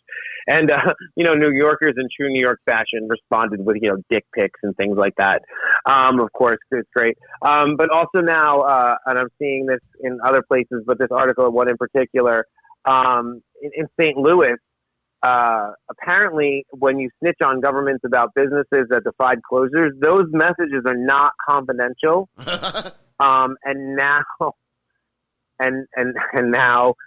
all the snitches have their information is just out there, right? Out there. So now all these people, right. But yeah, so, but on a true note, it's something that I have been dealing with, like we've talked about this before. I work in local news, and I don't want to get too much into what I do as far as with like handling it, but I get a lot of calls about people snitching on other people. I mean, honestly, like people snitching on, I'm seeing this in this store, I'm seeing that in that store, snitching on, I think this worker's sick, this worker's not wearing masks, like just really like snitching on neighbors and friends, like very much out of 1984, right? He the thought was police, drinking his coffee without a mask. Yeah, no, but seriously, but it's a real topic, right? And it's really happening out there. And like, one of the other stories that I don't have it up, but I forget exactly where, but like a security guard at like a dollar store was shot in the face and killed after asking a woman to wear a mask. Jeez. This woman came into the store. It's in Michigan Michigan, I think, where it's a statewide law that you required to wear masks inside stores, both like patrons and this woman was not. So the security guard like confronted her, asked her to wear a mask. She left the store, came back with her husband who had a gun and shot this guy in the face. They're on the run. I don't know if they found him yet. I haven't really looked. But as of this afternoon, they were still, those two suspects were still at large. But, it's a real thing, right? And it's like, and I was very torn because, I want, it's sad because Americans, they can't even help themselves by staying home and wearing masks and being smart, right? So it's like, they're out there being stupid and, causing more problems by not wearing masks. So like, these people who are telling are kind of like in the right? But then on the other hand, they're being rats, man, and, I grew up like being, with a wannabe gangster father who was kind of a douchebag, but like, you learn that you never ratted on anybody. Right. You know what I mean? Like, that was like a thing. You just like don't rat on your friends and you don't rat on your neighbors and you don't like, you mind your own business. So, I'm curious as to what you guys think of like all of this like snitching going on, like, for the, people claiming it's for the greater good. And like, they're walking into like, a store and they're saying, I'm walking into this restaurant and this restaurant isn't abiding by the 6 foot, their tables are too close together. And I think they're at 50% capacity, not at 25% capacity. I mean, that's the kind of thing that's happening as far as the snitching going on. And I'm just like curious to what you guys thought, like, about that. The snitch culture, is probably real. It's always been real. I mean, there's whole, shows out there on the radio, tip line, go ahead and call in the crime line, tip line and all this shit. I mean, so to a degree, I think it's good and it's healthy, but just like with anything, I mean, if you overdo it, like, oh my God, I saw him getting into his car and he like misstepped, like his shoelace was untied, but I think he was drunk. I mean, what the fuck? I mean, it goes on and on and on and on as far as like one person's perception to another person's reality, and that's one thing I'll tell you, that's my pet peeve. I hate when people think they know what I think or are telling me, something that I think, this is what you think, and it's like, dude, don't fucking tell me what I think. I'm still figuring shit out half the time. I'm not rushing to judgment, but yeah, I think it's real. I think there's a snitch culture ever since old Trumpy Trump got in. I think it's a more snitchy. You think it's more pervasive out there now that he's out there? I do. Yeah, I mean, I think it's really, you know, we really, I feel like we're really in, you know, it's been a while since I read it, and I might, you know, try and see if I have it on my bookshelf. But like rereading 1984, because I mean, that's what this was about. I mean, the thought police. I mean, at least that's what I remember, like the thought police, and like, you know, and also part of that book too is like, you know, in the book, I think the ruling, they call themselves the party or something like that. It's very generic, whatever, if I recall correctly.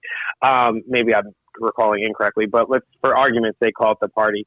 You know, the party would tell the people in the book, you know, don't believe what you see and what you hear with your own ears. Believe what we tell you. And we're also in that. Like, Trump is like, you know, we've talked about this before, like gaslighting to a degree that's like, you know, says something and then says, oh, I didn't say that. Oh, no, I did say it, but it was sarcasm. And then comes back around and says, no, I never said that. You know, and like, and again, it's like, it's telling the people, like, again, like, you know, believe what we're telling you, not what you see and what you hear with your own eyes and ears. It's just, I think it's a really, I don't know. I think, JB, I think you're right. Like, it's becoming more pervasive, and maybe it is Trump, or maybe it's just our, you know, our social media fast food culture, you know, you know, like this Instagram culture that's out there, that people are just easier to tell on people and tell secrets because it's not as personal. They're just like, you know, it's very just, I'll do it over social media, or I'll pick up the phone and call, and I don't know, but yeah, I find it a little worrisome. I mean, I understand the point of some of these people, like trying, you know, they think they're doing good, but really what they're doing is being divisive. In my personal opinion. I mean, that's just my own personal opinion, but I think it's a little dangerous, you know. And you know, snitches get stitches, bitches. That's right. There you go. You know, I mean, well said. That saying's been around for a long time. Snitches get stitches. Exactly. You know, I threw the bitches part in there because it just rhymes. And it's good, but yeah, anyway, went with the beat, went with the tempo. With the tempo. So anyway, that's that's my. I think that's an interesting topic for sure. We can definitely keep that open and on the table. Threw it out there, you know. I'll throw one story I found at you, and you guys probably all saw this. A lawyer dressed as the Grim Reaper is haunting Florida beaches to protest their reopening. Oh my God, how did I not bring that one up? Of course, it was great. Yeah, so this lawyer really, you know, straight up embodied the whole concept of, you know, free speech for sure. He's out there, and the pictures are just epic. Every single one. You know, it looks like Thomas Thorsbecken drew it just a day ago. But it is a lifeguard at the beach in a Grim Reaper costume, and you know, obviously you got some time on the news, and that's the funniest thing, though, I will say, is, can I play the clip? Do I have it? Because I just want to at least play the audio, is where he's standing in front of the camera, like, never mind the rest of the whole, you know, news story and everything. What? But JB, you got to set it up before you play it, because I was going to bring that up. Like, the initial interview, like, he's been running around the beaches since this initial interview, but the initial interview is just like, you know, blonde reporter on the beach, doing her, you know, typical, oh, the beaches are open. And it's so funny because you got to watch it if you haven't. But she's standing there doing her thing, and she's talking about the Grim Reaper. And then she, like, hands him the microphone and steps out of the shot so that they're, like, social distancing in the report. And he grabs the mic and goes on this tirade. And then at the end, after he does this little thing, he hands it back to her. And then he's like pacing behind her. Scare Friday It's so great. All right, so I'm going to play a little bit of the clip there. So, you know, when we first saw him, it was a little bit scary and didn't know exactly what was going on. Villarreal is talking about the Grim Reaper, or Florida lawyer Daniel Ulfelder. Ulfelder was out protesting Walton County's beaches with a film crew along for the ride. He's the same Florida lawyer who filed a suit against Governor Ron DeSantis back in March. Grim Reaper represents death. This is a deadly virus. It's a global pandemic. The man behind the costume says That's he the feels man right there. compelled Anyway, to urge beachgoers this to is think not twice. that original. People are going to get hurt, and that's what I'm here for. And I wish I didn't have to do this, but nobody else is doing it.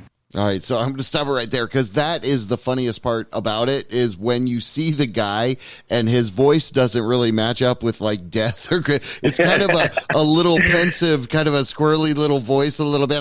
You can't even see his face. Like he is just straight up like the Grim Reaper. His Grim Reaper costume is on point. Yeah. On point. Yes. Yeah, and that is the funniest part about that. But anyway, yeah, that's funny. We're gonna bring that up, and you did not, but I did, and then you brought it up. Well, you brought it up. Teamwork makes the dream work. Okay, hold on. Wait, I've just got some audio clips here. Let me see if I can squeeze them in. What's your name? It's Brittany, bitch. What's Okay. your name? It's Brittany, bitch. All right, there's one. And let's see what else. What else do I got? Oh wait, I got this lady. You guys have probably seen this video. Yeah, I really don't understand why before. everybody isn't following the same rules right now. They're very clear, so let's take a minute and let's go over them again. First, you must not leave the house for any reason, unless of course you have a reason, and then you may leave the house. All stores are closed except those that are open, and all stores must close unless, of course, they need to stay open. This virus is deadly, but don't be afraid of it. It can only kill people who are vulnerable and also those who are not vulnerable. We should stay locked down until the virus stops infecting people. And it will only stop infecting people if enough of us get infected that we build immunity. So it is very important that we get infected and also do not get infected. You should not go to the doctor's office or the hospital unless you have to go there. Mixed messaging. Unless, of course, you are too sick to go there. This virus has Is no there? effect on children What do you except guys- for those children in which it affects. You The think virus there's will mixed be passed on messaging out there? Totally. I mean, this is like a little comedy bit, somebody did, and it's pretty funny. But Yeah, it's almost like It's pretty funny. sadly true. It is sadly true. You guys. Yeah. I want to read something to you. Okay. So, in my day job, they haven't taken this shit serious at all. There's no social distancing going on. I'm the only guy in the office that wears a mask when I go in there. And now it's supposed to be protocol for the company that you got to wear a mask when you go into people's homes now, blah, blah, blah. And, we're on the same text thing where like people were all bitching. So I replied with this. All right. I said, first of all, wear a mask in public, not for me, but for you. Or first of all, I wear a mask in public, not for me, but for you. I want you to know that I'm educated enough to know that I could be asymptomatic and still give you the virus. No, I don't live in fear of the virus. I just want to be a part of the solution, not the problem. I don't feel like the government is controlling me. I feel like I'm being contributing adult to society, and I want to teach others the same. The world doesn't revolve around me. It's not all about me and my comfort. If we could all live with other people's consideration in mind, this whole world would be a much better place. Wearing a mask doesn't make me weak, scared, stupid, or even controlled. It makes me considerate. When you think about how you look, how uncomfortable it is, or what others think of you, just imagine someone close to you, a father, mother, grandmother, aunt, or uncle, choking on a respirator. Ask yourself if you could have sucked it up just a little bit for them. Right. And that was it. Right. Yes, dude. Amen to that. It's about consideration. Who is going on, I mean, we're all in this together, so let's act like adults.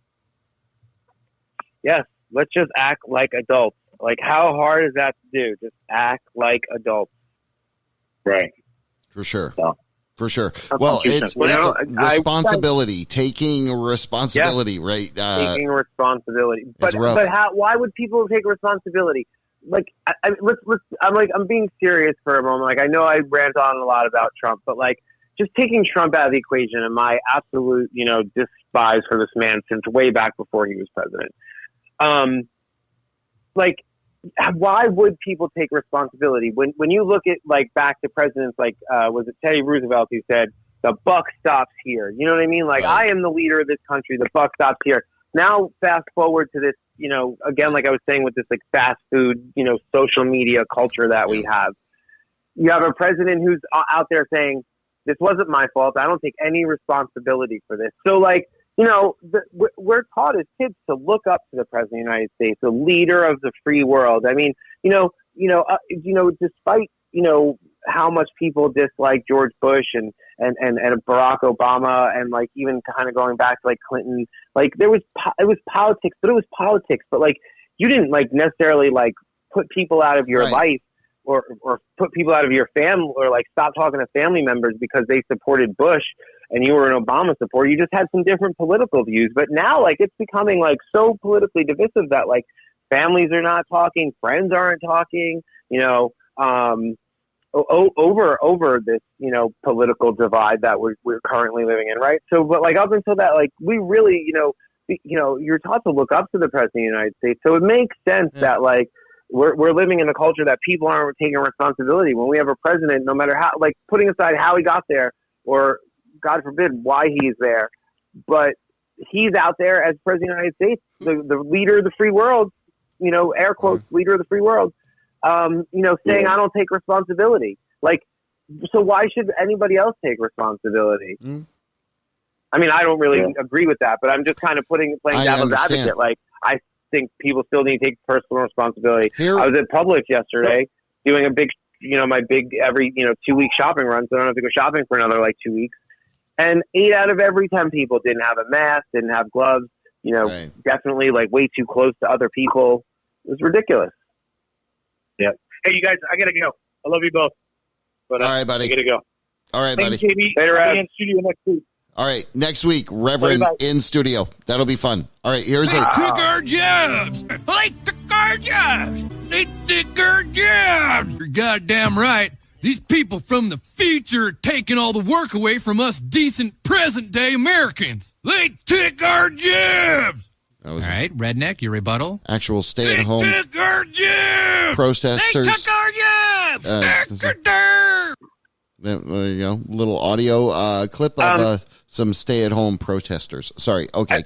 I forget where which Amazon or Netflix or one of those. I saw this Showtime, HBO. Team America. You remember that movie? Oh yeah, I do. Dude, it's well worth another watch. It holds it, like it really stands the test of time. And you're watching it. I just think watched it's it on like Netflix 2 weeks right ago. now. Yeah, I understand. Yeah. It's if you got an hour and a half to zone out and waste, it's definitely worth watching, especially in today's political climate. It really does hold true, and there's some really good. It's really poignant political points, on both sides, and calling out both sides. And just really the hypocrisy of it all. Those two guys are hilarious. Trey Parker. Yeah, hilarious. Matt Stone. Yep. All right, so I got another little clip here. Hold on. Oh yeah, more. Yeah, more. Hey Siri. Cover your damn mouth when you cough. I'm not trying to catch that. Man, you can't even catch the coronavirus, bro. You a phone, bro. I know what the fuck I can catch. Are you an iPhone? Man, just shut up. I need directions somewhere. The only directions I'm giving you is to the hospital for that dry ass cough. Man, bitch, just shut the fuck up and give me directions. You shut the fuck up because your breath already stank and you got the nerve to be coughing, bitch. I don't want the Bro, Rona. you can't even catch viruses. That's the crazy shit. For your information, fuckboy, I can catch viruses. I move slow now from the viruses I got from you watching midget Man, porn. just give me directions. Fuck, you get directions from Google Man. Maps. The phones pussy, are because fighting you got back. the right one, smart mouth ass boy. I don't even know why I'm arguing with a fucking phone any motherfucking way. Yeah, go argue with a bitch that cares because I don't. There you go. When I was a young I don't know if you ever heard Dude, that was pretty funny. Yeah. I have not. That was pretty funny. There you go. Some guy getting in deep with his phone, calling his ass out. Anyway, yeah, but you don't know how it spreads. Do you have a mask on right now? You're not wearing a mask right now, right? Okay. Yeah, I do. I'm wearing a mask right now. Okay, come on. I am not. All right, shut up. I'm worried that I'm talking on the phone with you would get the coronavirus for me. Man, I'm totally terrified of that. That's crazy. She can go through the phone line. You didn't hear that? Yeah. No, I didn't. I didn't know that. It could totally, I could totally go through the phone line, like the latest information. You didn't know? I did totally not go know. through the phone line. No, I had no idea. Yeah. You know how like in Okay. the Matrix they travel through the phone lines Right. to get like in and out of the Matrix? Oh yeah, great. Yeah, it's Great like point. it's all coming full circle, right? So like it's traveling through the phone lines now, Right. and that's how it's going down. That it's makes like sense. the Matrix is really. What was I doing today? I don't remember. Like the whole world was a giant blur, because of self isolation. But yeah, like the Matrix is really. It's not real. Like, Shut up really, over there. It's we're totally in the Matrix right now. Well, anyway, what is it, like a year from I'm now? kidding. Wasn't it like a year from now? Keanu Reeves has like 2 movies coming out, The Matrix and something else, and I don't know. I thought I saw that release. Anyway, They are doing a Matrix 4, right? and Bill and Ted 3. Is that what it is? Would be Wow. Bill and Jeez. Yeah, That's no, crazy. they I know another. Right, it is. I think there was only 2 Bill and Teds, right? So it would be Bill and Ted 3, right? with the original dude, whatever the other guy's name is, Bill, Ted. Whatever. I don't even know who's who. Anyway, all right. Whatever. And then the Matrix 4. Wrap it up. Which is going to be. I'm not sure how they're going to. Are you a Matrix fan?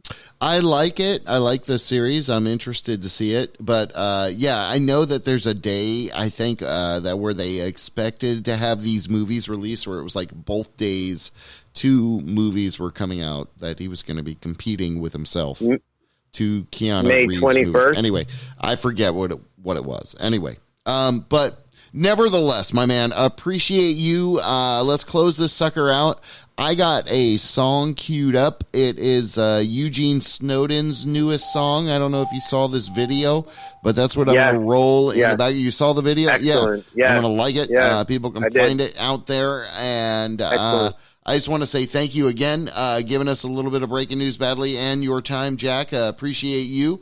We're going to go into Always a great time. Sponsor crawl, so you can just drop off the line, and we'll see you next week for the final episode. Can you come in studio? What can we have 3? Three people in here. I don't know. Anyway, it's a small room. We're close. Let's figure it out. fine. All right, we'll figure it out. Yeah. Okay. All right, brother. Cool. All right, have a good one. Bye-bye. Again, love and respect each other. See you on the next the JB Rev Show next week. Special good to each other. guest to be announced. A special guest. Hey, if you're not having a good Oh time, my gosh, such a I'm special not guest. having a good time. So why the fuck you listening? Special guest. Get the fuck off my channel.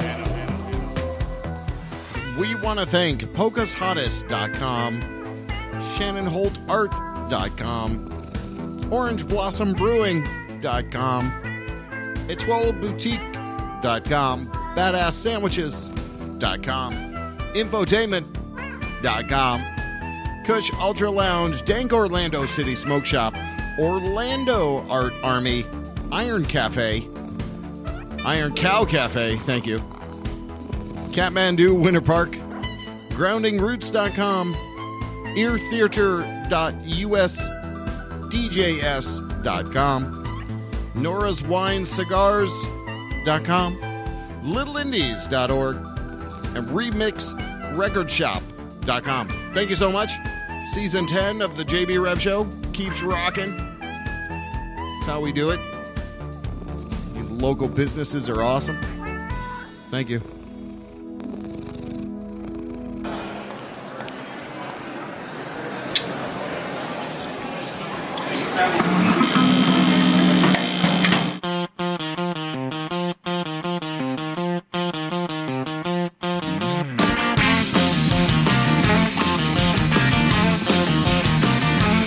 If you need someone to call on, babe, I'm good. If you need someone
Believe me now.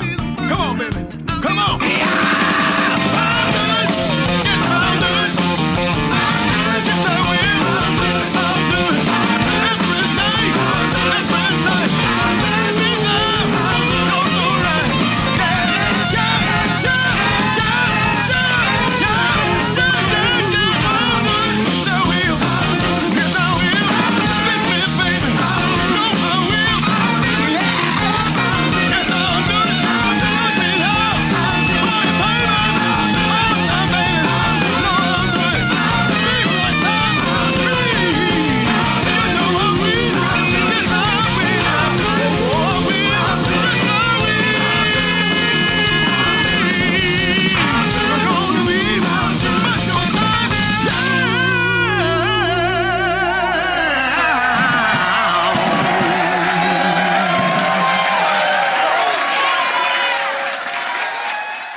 WJBW, Orlando, Florida.